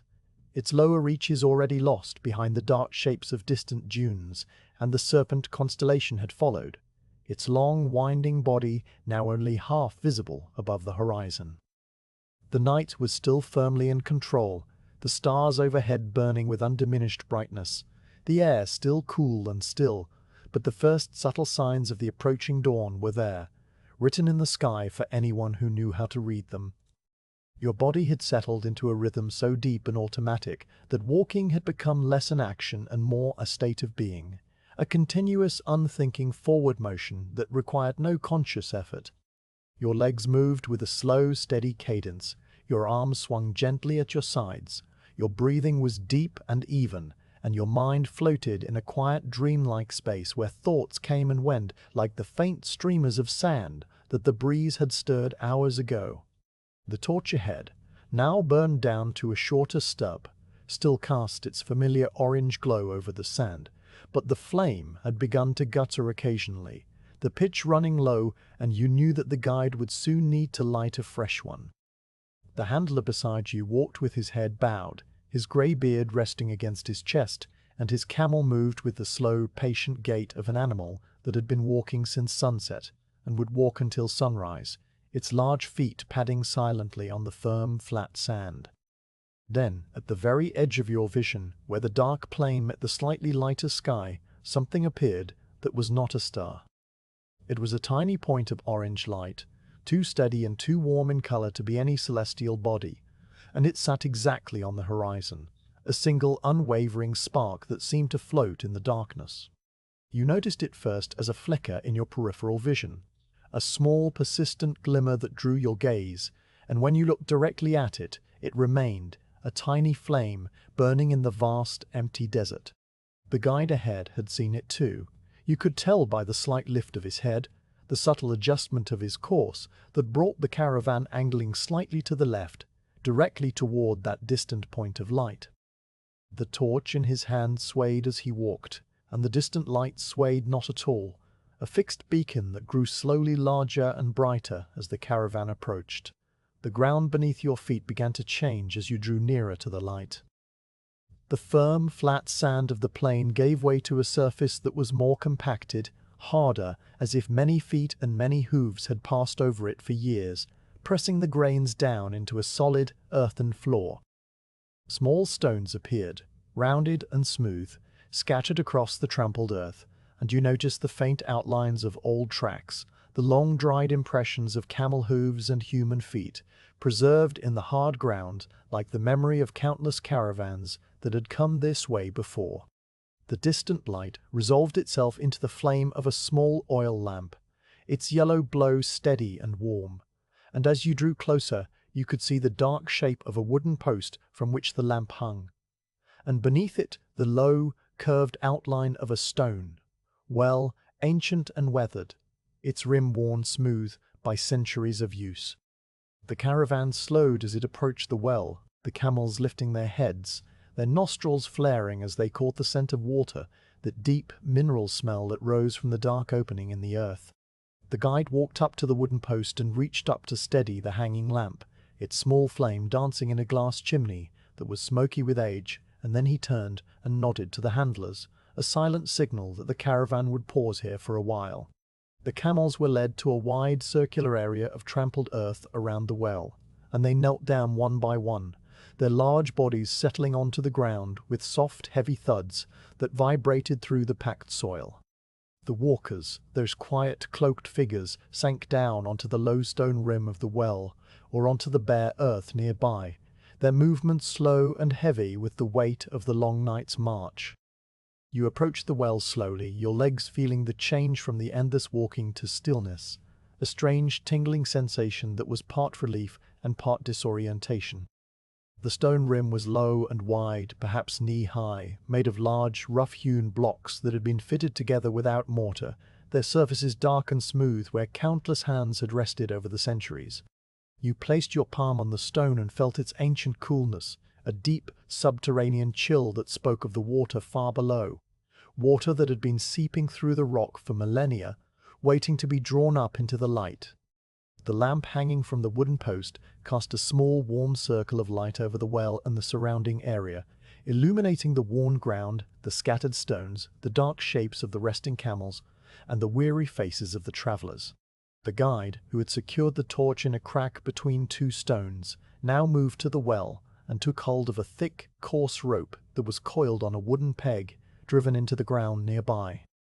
The rope was old and frayed, its fibers darkened with age and water, and it ran up over a wooden pulley wheel that was mounted on a simple frame above the well's opening, a wheel that creaked with a familiar, rhythmic complaint as the guide began to feed the rope downward.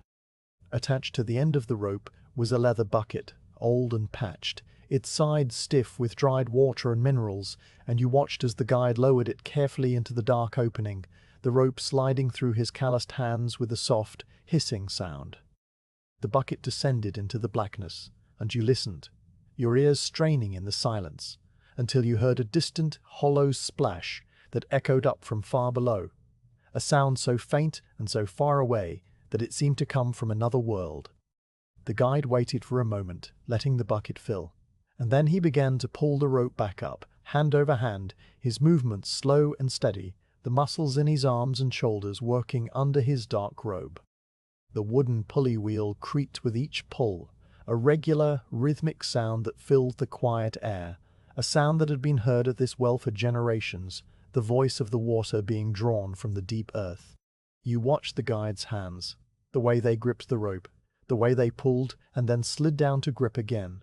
A slow, methodical dance that had been performed so many times it required no thought. The rope came up, wet and dark, and then the bucket appeared, dripping and heavy, its leather sides bulging with the weight of the water. The guide lifted the bucket over the stone rim and set it down on the edge, and you looked into the dark, still surface of the water, seeing the reflection of the lamp flame dancing on its surface, a tiny, upside-down world of light and shadow. The water smelled of wet stone and ancient earth, a clean, cold scent that rose from the bucket and filled the air round the well. The guide took a small clay cup from a niche in the stone rim and dipped it into the bucket, then offered it to the nearest traveller, who drank slowly, the water trickling down his throat in quiet gulps. The cup was passed from hand to hand, each person taking a small drink, their faces softening with the refreshment. And when it came to you, you took it with both hands, feeling the cruel, rough clay against your palms. You raised the cup to your lips and drank, the water so cold it made your teeth ache slightly, and it tasted of minerals, of the deep, dark places where it had lain undisturbed for so long, a taste that was pure and clean and infinitely refreshing. You drank slowly, letting each mouthful linger, and then you handed the cup back, feeling the water settle in your stomach like a cold, smooth stone. The guide then took the bucket and poured its contents into a long clay trough that stood beside the well, a trough that was stained green with age and algae, and the water splashed and gurgled as it filled the channel, a bright, musical sound that woke the resting camels from their drowsiness. The camels rose slowly, their handlers guiding them toward the trough, and they lowered their long necks and began to drink, their soft noses just touching the surface of the water. The sound of their drinking was a gentle, rhythmic slurping, a steady, peaceful noise that went on for a long time as each animal took its fill. You watched the nearest camel, the tall, pale one with the calm eye, as it drank, its throat moving with each swallow, the water dripping from its chin and splashing back into the trough. The handler stood beside it, his hand resting on its neck, and he spoke to it in a low, murmuring voice, words of praise and encouragement that the animals seemed to understand. The other camels drank in turn, their handlers keeping order, and the trough was refilled several times, the guide lowering the bucket again and again, the creak of the pulley wheel marking the passage of the minutes. You used the time to refill your own water gourd, kneeling beside the well and holding the gourd under the bucket as the guide poured a thin, careful stream of cold water into its opening. The gourd grew heavier in your hands, the water gurgling and bubbling as it filled, and when it was full, you replaced the stopper and set it aside, the leather now cool and damp against your fingers. You sat on the stone rim of the well and listened to the sounds of the oasis stop, the creak of the pulley, the splash of the bucket hitting the water far below, the gentle slurping of the camels, the quiet drip of water from the trough onto the packed earth. The air here was slightly different, carrying a faint hint of moisture, a subtle dampness that was a relief after the dry, dusty air of the deep desert. The lamp flame burned steadily, its yellow glow a warm, welcoming presence, and the stars overhead, still bright in the dark sky, seemed to shine a little more gently, as if they too were resting. The guide worked the bucket for a long time, drawing water until all the animals had drunk their fill and all the water skins had been topped up, and then he coiled the rope neatly on its peg and sat down on the stone rim, his dark eyes half closed, his breathing deep and even. The handlers settled beside their camels, their backs against the animals' warm flanks, and the walkers sat in small groups, their voices a low, soft murmur that was barely louder than the drip of water. You heard the handler with the grey beard speaking to his camel, a quiet, one-sided conversation about the road ahead and the oasis that lay beyond, and the camel listened with its large dark eye fixed on the man's face, its ears twitching occasionally. The other sounds blended together into a low, constant hum, the sound of a small community resting at the edge of the deep desert, drawing strength from the ancient water and the brief pause in the long night's march. You looked up at the sky, now noticeably lighter in the east, the band of dark blue giving way to a pale greyish light that was spreading slowly upward, dimming the fainter stars. The pole star still shone steadily in the north, and a few of the brightest constellations were still visible overhead, but the night was beginning its slow retreat. The air remained cool, but there was a hint of the coming day in the slight softening of the temperature, a subtle warmth that was just beginning to stir at the edge of perception. You knew that the caravan would not stay at the well for much longer, that the guide would soon rise and light a fresh torch, and the line would reform and continue toward the oasis. But for now, there was only the quiet, the water, the resting camels, and the deep, abiding peace of the ancient well, a small island of life and refreshment in the vast, silent desert. The water from the ancient well had left a cool, clean taste in your mouth, a faint mineral freshness that lingered on your tongue as the caravan reassembled and moved away from the stone rim and the hanging lamp and the wooden post, heading out once more into the open desert. The camels, now refreshed and watered, walked with a slightly lighter step, their loads adjusted, their humps full, and the handlers moved among them with a quiet, business-like calm, checking ropes and harnesses one last time before the final stretch of the night's march began. The guide had lit a fresh torch from the dying flame of the old one, and the new light burned bright and steady, casting its familiar orange pool over the trampled earth around the well, and then, as the caravan advanced, over the rippled sand of the plain beyond. The oil lamp still hung from its post, a tiny yellow point that grew smaller and smaller behind you, a solitary beacon marking the place of water in the vast, dark wilderness. The cold that settled over the desert in the final hours before dawn was different from the coolness of the earlier night, deeper and more penetrating, a dry, crystalline chill that seemed to rise from the sand itself and seep through the layers of your clothing with a slow, patient persistence. You felt it first in your fingers, which had been curled loosely around the strap of your water gourd, the tips growing numb and clumsy, the knuckles stiffening, and you tucked your hands into the folds of your cloak, pressing them against the rough wool, seeking the faint warmth of your own body. The cold crept into the tip of your nose, making the skin there tingle and then go numb, and it touched your ears, which had been exposed to the night air for so many hours, turning them into two small cold shells that you covered with the edge of your hood. The camels, those hardy desert beasts, seemed to feel the cold as well. Their heads hung lower, their long necks curving down, and their breath came out in visible plumes of white mist that hung in the air for a moment, before dissipating, soft clouds of warmth that marked the rhythm of their slow, steady pace.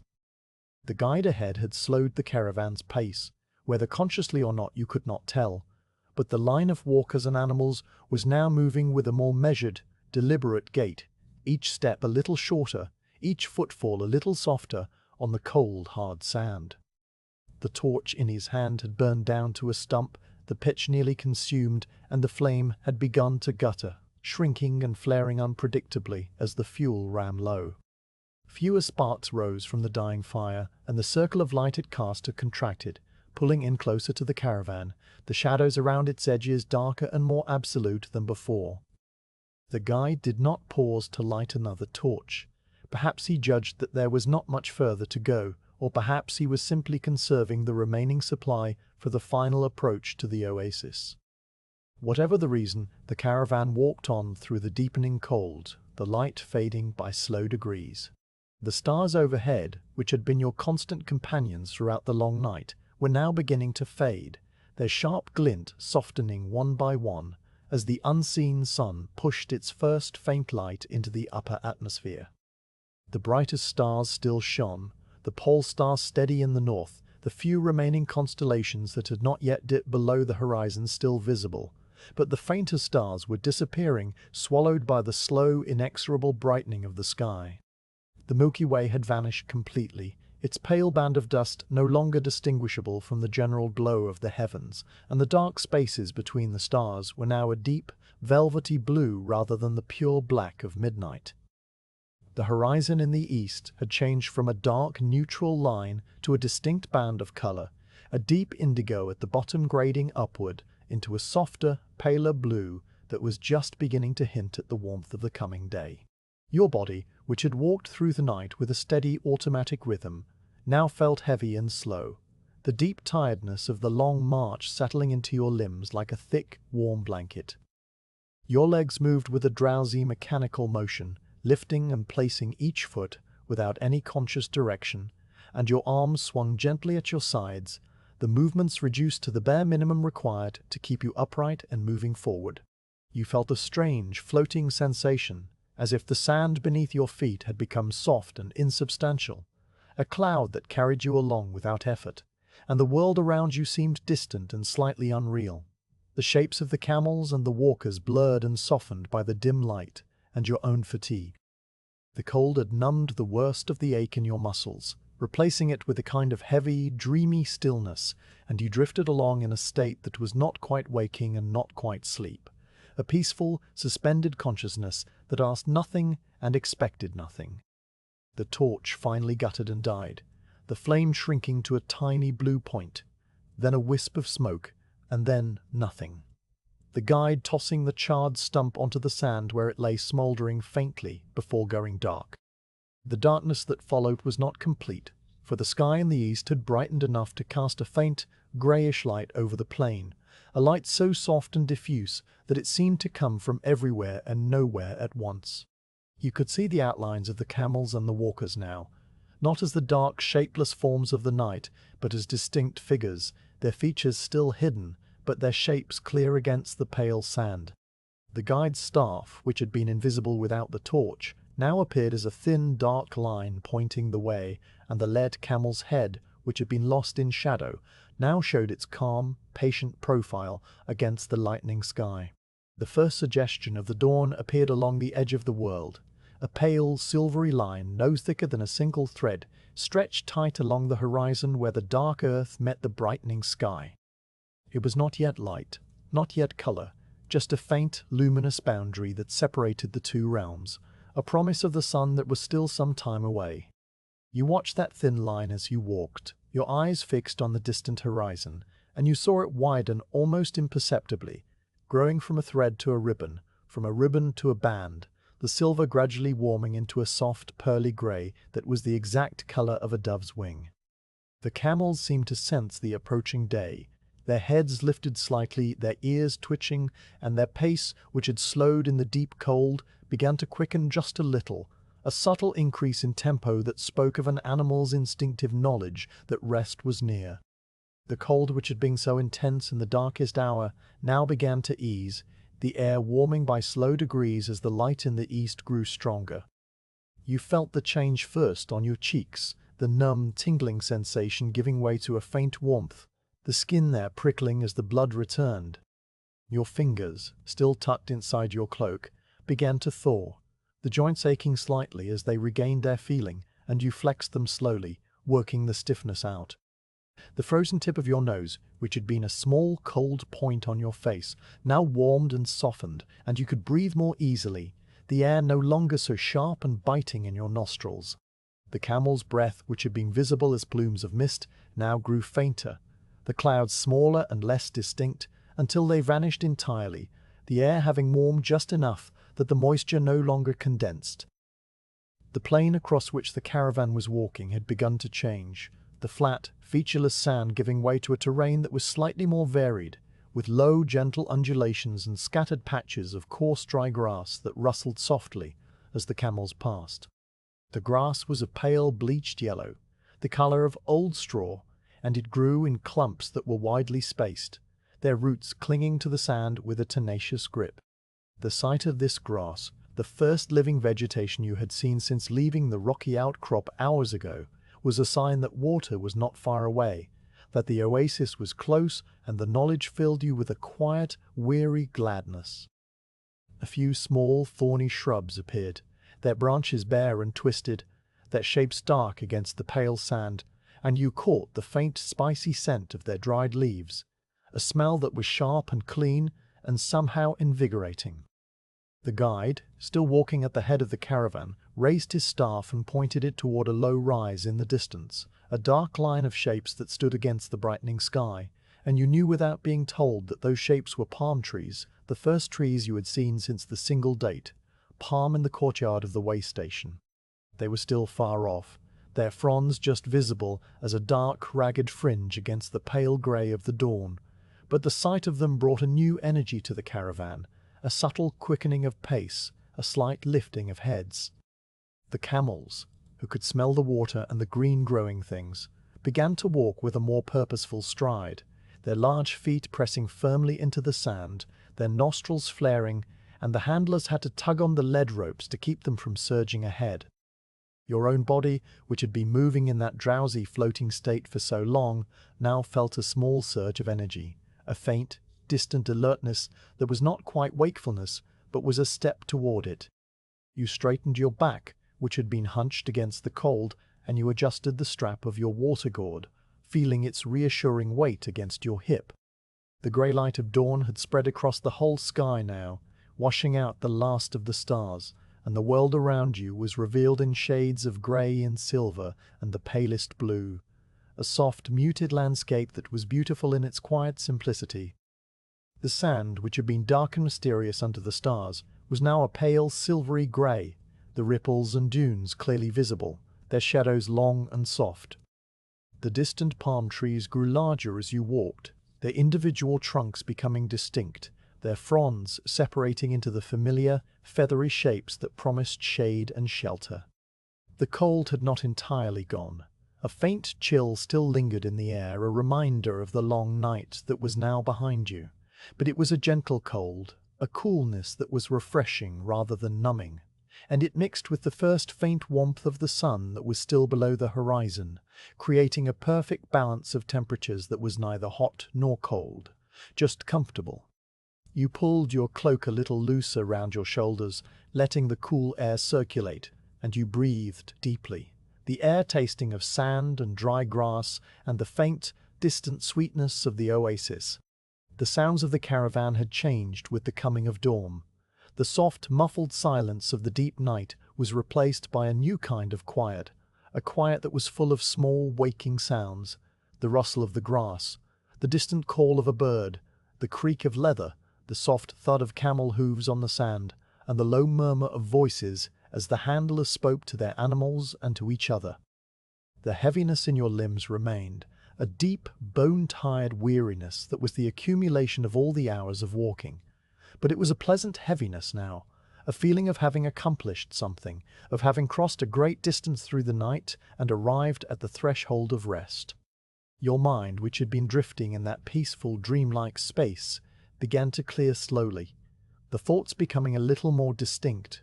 a little more coherent, though they were still slow and gentle, like the first ripples on a still pond. You thought of the oasis, the shade of the palms, the cool grass under your feet, the still water of the pool, and the thought was not a sharp anticipation but a soft, warm expectation, a quiet knowledge that rest was near and that it would be good. The line of palm trees was now clearly visible, a dark green fringe against the pale sky, and beneath them you could see the darker shadows of the undergrowth. the reeds and the grasses that grew where the water reached the surface.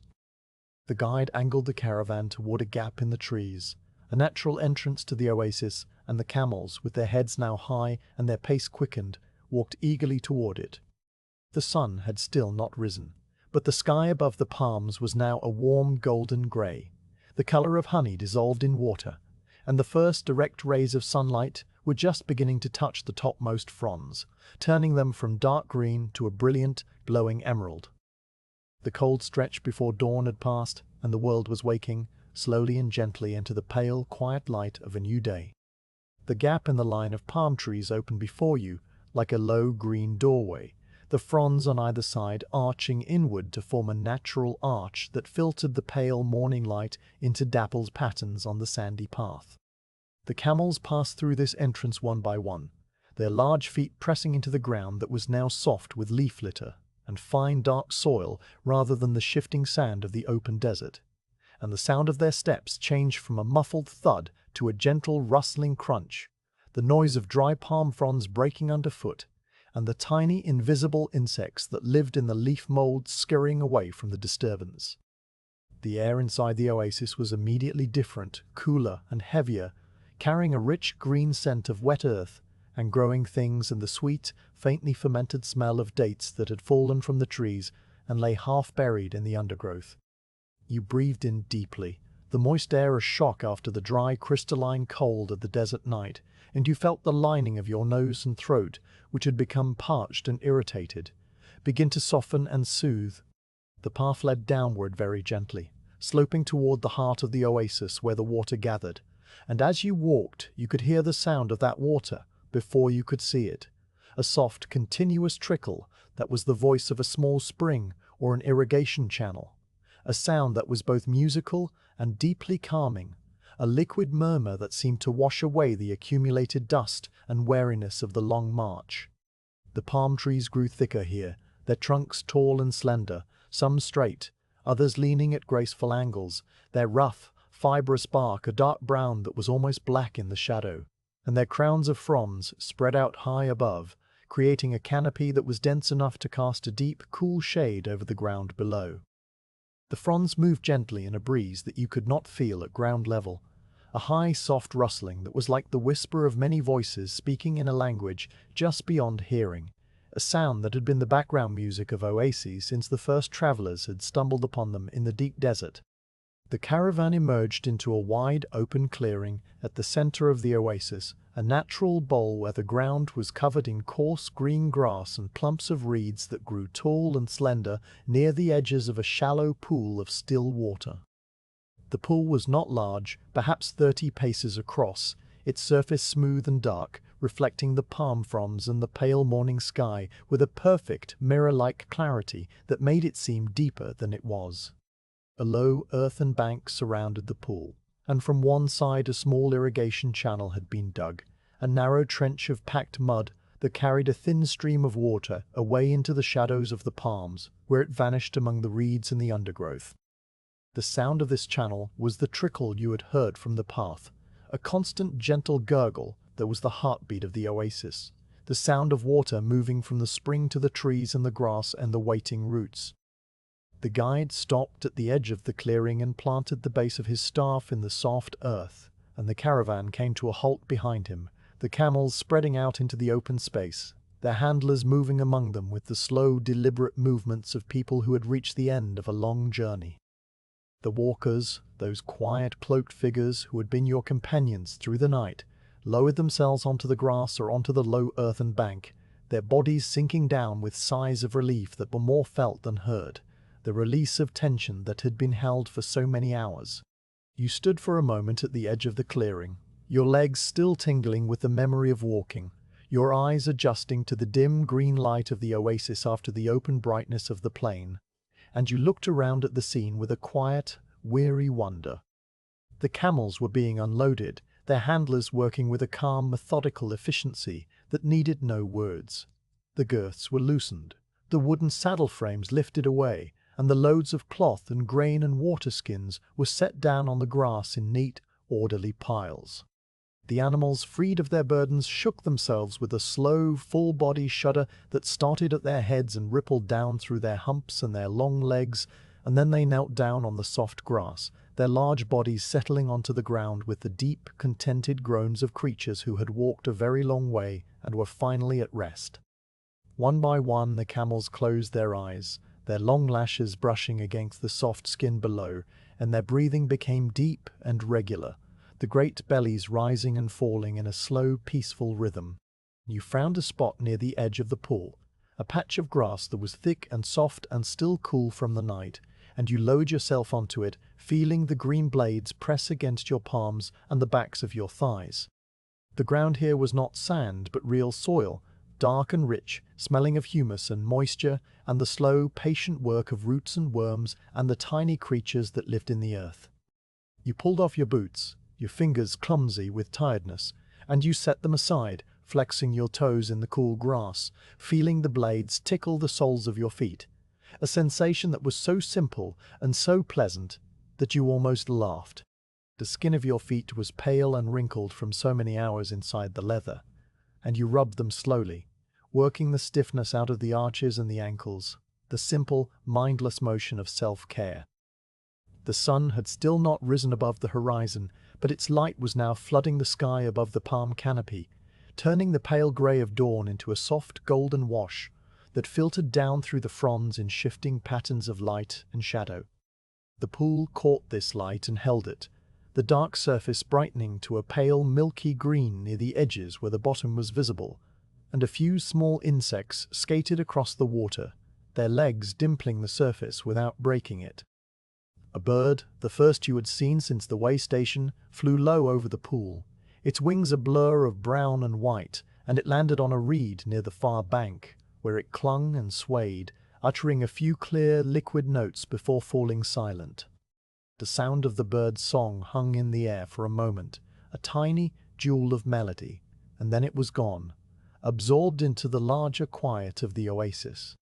You unpacked your simple straw mat, a rolled bundle that had been strapped to your pack since the beginning of the journey, and you spread it out on the grass beneath a tall palm whose trunk curved gently upward like the neck of a camel. The mat was old and worn, the straw split and soft from years of use, and it smelled faintly of dust and the road, but it was a luxury after the hard sand and the cold stones of the night. You lay down on your back, your head resting on your folded cloak, and you looked up at the underside of the palm canopy, the fronds radiating outward from the central crown like the spokes of a great green wheel, their edges catching the golden light and glowing with a soft, translucent brilliance. The fronds moved very gently in the high breeze, their shadows sliding over your face in slow, rhythmic patterns, a natural lullaby of light and shade. The sounds of the oasis settled around you like a blanket, a low, constant murmur of many small, peaceful noises that blended together into a single harmonious whole. You could hear the trickle of the irrigation channel, the gurgle of water moving over stones and around the roots of the reeds, a sound that was endlessly varied and endlessly the same, a liquid music that had no beginning and no end. You could hear the rustle of the palm fronds high above, a dry, papery whisper that rose and fell with the breeze, sometimes loud enough to drown out the water, sometimes soft enough that you could hear the individual drops of moisture falling from the leaves into the pool. You could hear the slow, steady breathing of the camels as they slept, a deep, rhythmic sound that was like the sigh of the earth itself, a reminder of the great, patient animals that had carried you through the night. And you could hear the quiet, murmured voices of the other travelers as they settled themselves on the grass, their words indistinct, but their tone calm and content, the sound of people who had reached a safe place and could finally rest. A handler, the quiet man with a grey beard, walked slowly past your mat, his bare feet silent on the grass, and he carried a small clay pot filled with water from the pool. He knelt at the edge of the clearing and poured the water carefully over a small patch of herbs that grew near the base of a palm, his movements slow and tender, and you watched him as he worked, his hands cupping the water and releasing it in a thin, steady stream. The herbs, which were a pale silvery green, seemed to lift their leaves as the water touched them, the tiny droplets clinging to the fine hairs on their stems, and the smell of the herbs rose into the air, a clean, sharp scent that was like mint and something else, something warm and earthy. The man finished his watering and sat back on his heels, his eyes closed, his lips moving in a silent prayer, or perhaps just a quiet word of thanks, and then he rose and walked away, vanishing among the shadows of the palms. You closed your eyes, the dappled shade of the palm fronds moving gently over your eyelids in slow, golden waves, and you felt the deep tiredness of your body begin to transform into something else, a heavy, peaceful drowsiness that was not sleep yet, but was the threshold of sleep, a warm, floating sensation that was like being held in the palm of a giant hand. Your limbs felt heavy and distant, the aches of the long march fading into a dull, pleasant hum, and your breathing had slowed to match the rhythm of the oasis, the slow, steady cadence of the water and the wind and the sleeping camels. The ground beneath your mat was soft and slightly uneven, the roots of the palm pressing up against the soil in gentle ridges, and you felt these ridges through the straw, a subtle, grounding pressure that reminded you of the solidity of the earth beneath you. The sun finally rose above the eastern edge of the oasis, a brilliant golden disk that poured its light through the palm canopy in 1,000 shafts of warm radiance, each one a column of dancing dust motes and tiny, glittering insects. The light fell on the pool and turned it to molten gold, the reflections of the fronds shattering into a million fragments of light that rippled and reformed with the movement of the water. The bird that had been sitting on the reed took flight again, its wings flashing white in the sun, and it circled the pool once before disappearing into the trees, its call a fading echo. The warmth of the sun reached your face, a gentle golden heat that was not yet the fierce, oppressive heat of midday, but a soft, welcome warmth that seeped into your skin and your bones, chasing away the last, lingering chill of the desert night. You turned onto your side, curling your legs up slightly, and you pulled the edge of your cloak over your shoulder, the rough wool now warm from the sun. The sounds of the oasis had become even softer. The trickle of the water, a distant, soothing murmur. The rustle of the fronds, a gentle, rhythmic hush that was like the sound of the sea heard from a great distance. A camel nearby let out a long, slow sigh, a sound of such profound contentment that it seemed to sum up the feelings of the entire resting camp. And then it was quiet, the silence rushing back in, deeper and more peaceful than before. You felt your mind begin to drift, the thoughts slowing and fragmenting, the images of the night's journey, the stars, the rocks, the well, the cold stretch before dawn, all blending together into a soft, dreamy collage that dissolved even as you tried to hold on to it. The smell of the oasis filled your nostrils, the rich green scent of the grass, the sweet, fermented smell of the fallen dates, the clean, sharp smell of the herbs, the faint, mineral smell of the water, all of it mixing together into a perfume that was the essence of rest and safety and the end of a long road. You breathed it in deeply, feeling it fill your lungs and spread through your body, and you let the breath out slowly, your lips parting slightly, the air warm against your teeth. A tiny black ant crawled over a blade of grass near your face, its antennae waving, and you watched it for a moment, its small, determined progress, before your eyelids grew too heavy and you let them close. The ant continued on its way. The grass swayed, the water trickled, and the sun climbed higher, filling the oasis with a warm, golden light that wrapped around you like a soft, weightless blanket. The caravan had settled into its daytime rest, the camels motionless in the shade, the handlers lying on their own mats or simply on the bare grass, the guide sitting with his back against a palm trunk, his staff across his knees, his eyes half closed. No one spoke, no one moved. The whole oasis held in a state of perfect, suspended stillness, as if time itself had paused to rest. The only movement was the slow drift of the palm fronds, the gentle ripple of the pool, and the gradual, imperceptible passage of the sun across the small patch of visible sky. And you lay there on your old straw mat, under the green canopy, feeling the warmth on your face and the coolness of the soil beneath you, and you knew without thinking that this was the moment you had been walking toward all night, the quiet, peaceful heart of the oasis, the place where the long road finally ended and rest began. You lie back on the straw mat, the woven stalks shifting slightly beneath your weight, adjusting themselves to the contours of your shoulders and your hips and the long, tired curve of your spine, and you feel the ground beneath the mat, the soft, giving soil that has been shaded by palm trees for generations. Its surface cool and slightly uneven, molded by the roots that spread out beneath the grass like the fingers of a buried hand. The mat rustles very softly as you settle into it, a dry, whispery sound that is the voice of the straw itself, and then it falls quiet, holding you in a cradle of woven fiber that has carried the shape of many travelers before you, each one lying down in this same spot at the end of their own long march. You adjust the folded cloak beneath your head, the rough wool warm against your cheek and the back of your neck, and you let your arms fall loosely at your sides, the palms turned upward, the fingers slightly curled. The tension that had been held in your shoulders and your jaw, and the small of your back now beginning to dissolve, to flow out of you like water soaking into dry sand. The dappled shade of the palm fronds moves gently over your closed eyelids, a slow, rhythmic dance of light and shadow that has been playing across this patch of ground since the sun first rose above the rim of the oasis, and the patterns shift with the high, unseen breeze that stirs the canopy, the fronds swaying and parting and coming together again, so that the light that reaches your face is never constant, but always changing, a soft, golden flicker that is like the flame of a candle seen through a thin cuvert. When the fronds part, the light is a warm, bright orange-red behind your lids, the color of a blacksmith's forge seen from a distance,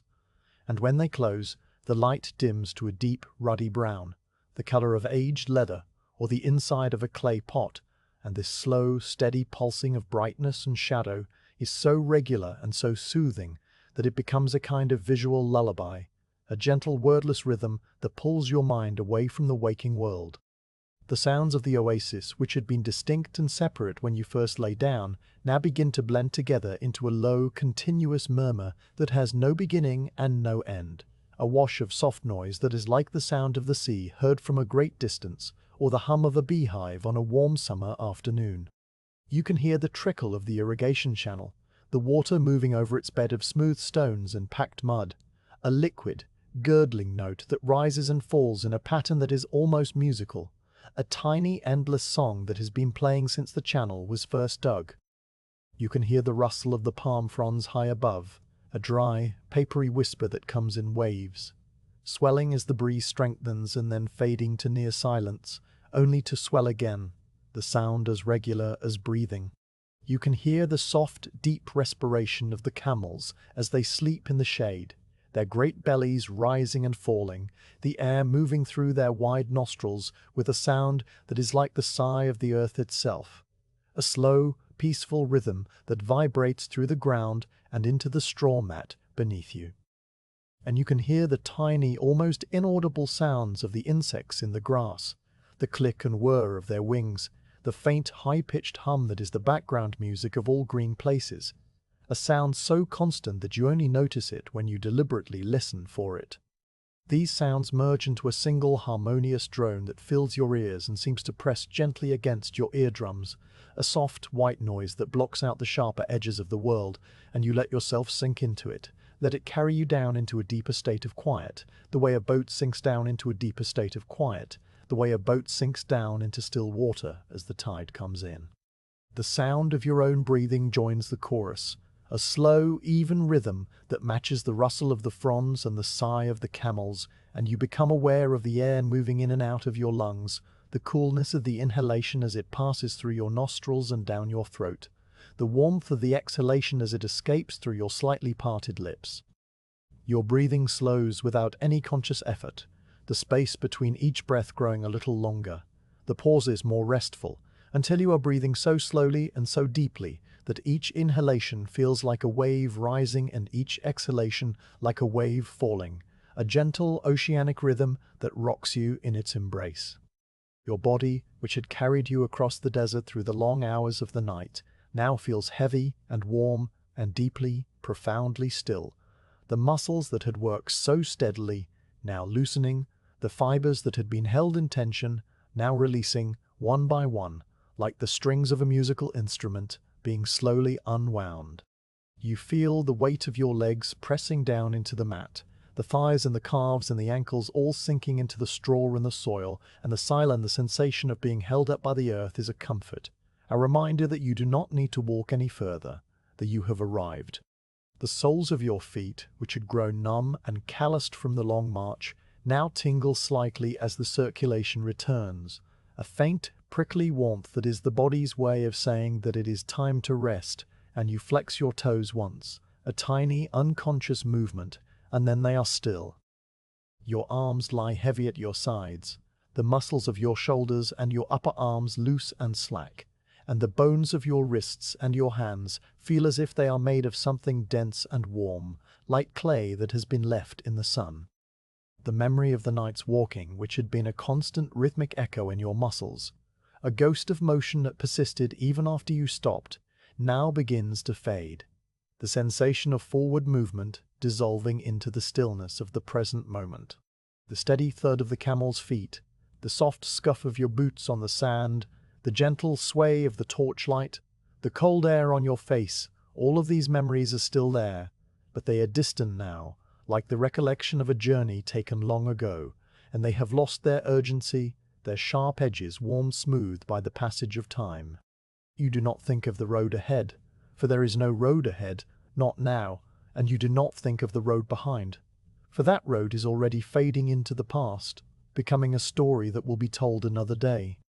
There is only this moment, this patch of shade, this straw mat, this heavy, peaceful body lying on the soft grass, and it is enough. Your mind, which had been drifting in a quiet, dream-like state for much of the final stretch of the march, now begins to slow even further. The thoughts that had been moving through your consciousness like the faint streamers of sand on the wind, now becoming fewer and farther between, their substance thinning until they are little more than vague impressions, shapes without names, colors without objects.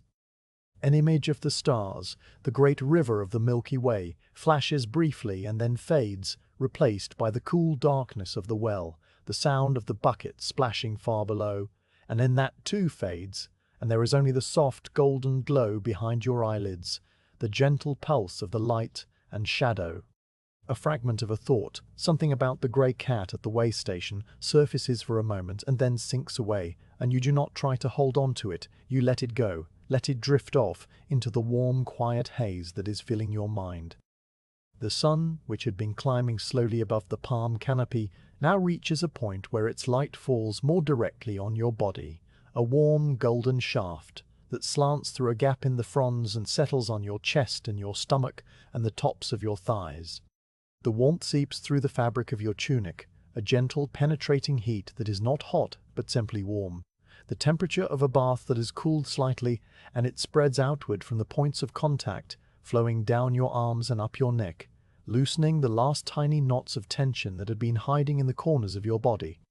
The warmth meets the coolness of the earth beneath you, the two sensations balancing each other perfectly, so that you are neither too hot nor too cold, but exactly, perfectly comfortable, held in a state of thermal equilibrium that requires no adjustment, no shifting of position, no reaching for a blanket or throwing one off.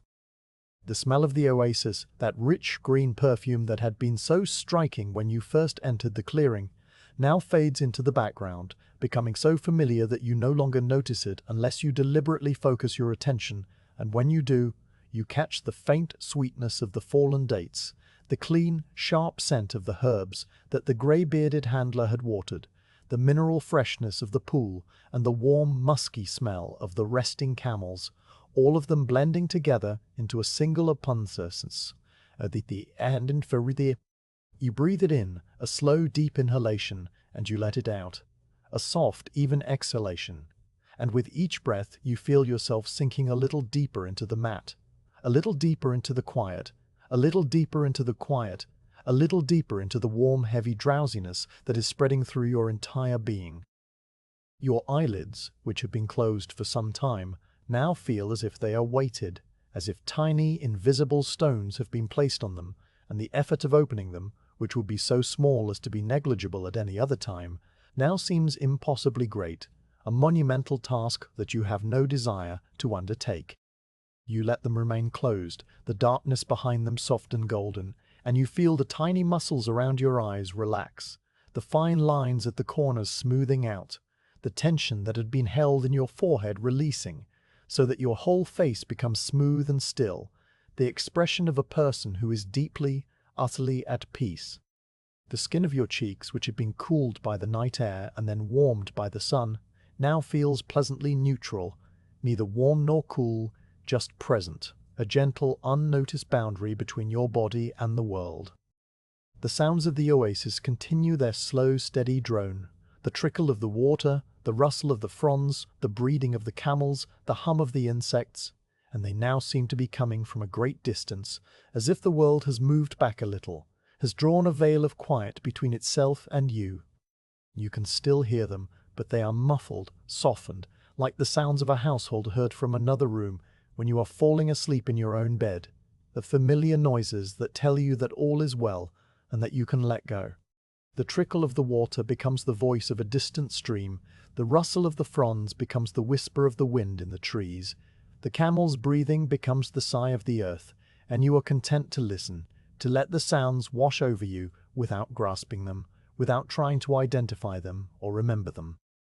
The light behind your eyelids begins to dim very slightly as the sun moves on, the angle of its rays shifting, and the warm golden glow that had been so bright now softens to a deeper, mellower shade, the color of honey held up to a candle, the color of amber with the sun behind it. The pulse of the fronds continues, the light rising and falling in that slow, hypnotic rhythm, and you feel your breathing fall into synchrony with it, the inhalation matching the brightening, the exhalation matching the dimming, a perfect, wordless harmony of body and world. Your heart, that steady, faithful muscle that had worked without complaint throughout the long march, now beats slowly and evenly in your chest. Its rhythm a quiet, distant drum that you can feel as a gentle pulse in your temples and your thrift, a pulse that is slowing, settling, finding its resting pace. Your thoughts, which had been drifting in that vague, image-filled haze, now become even more diffuse, the fragments of memory and sensation dissolving into a soft grey mist that fills your mind without taking any definite shape. You are not thinking of anything in particular. You are not thinking at all.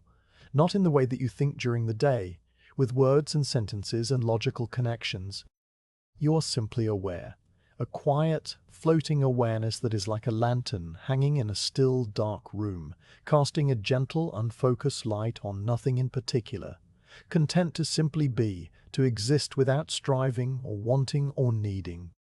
This awareness is peaceful and calm, a deep, still pool that reflects nothing, a sky without clouds, a silence that is not empty, but full. The mat beneath you seems to become softer, the straw yielding to the weight of your body, molding itself to the shape of your back and your legs, and you sink into it a little further, a slow, imperceptible settling that is the body's final surrender to rest. The ground beneath the mat, that cool, dark soil, seems to rise up to meet you, to hold you, to cradle you in its ancient, patient embrace, and you feel yourself becoming a part of it, your body merging with the earth, your weight accepted without resistance. The boundaries between yourself and the world begin to blur, the distinction between inside and outside becoming less clear, and you have the sensation of floating, of being suspended in a warm liquid medium that supports you from all sides, a sensation that is both strange and deeply familiar. The memory of a time before you were born, the memory of the sea. The last faint traces of wakefulness begin to slip away, the tiny residual alertnesses that had been keeping you connected to the world, and you feel them go, one by one, like the last stars fading at dawn. The awareness of your own breathing, which had been a gentle, rhythmic presence, now recedes into the background, the breath continuing on its own without any need for your attention.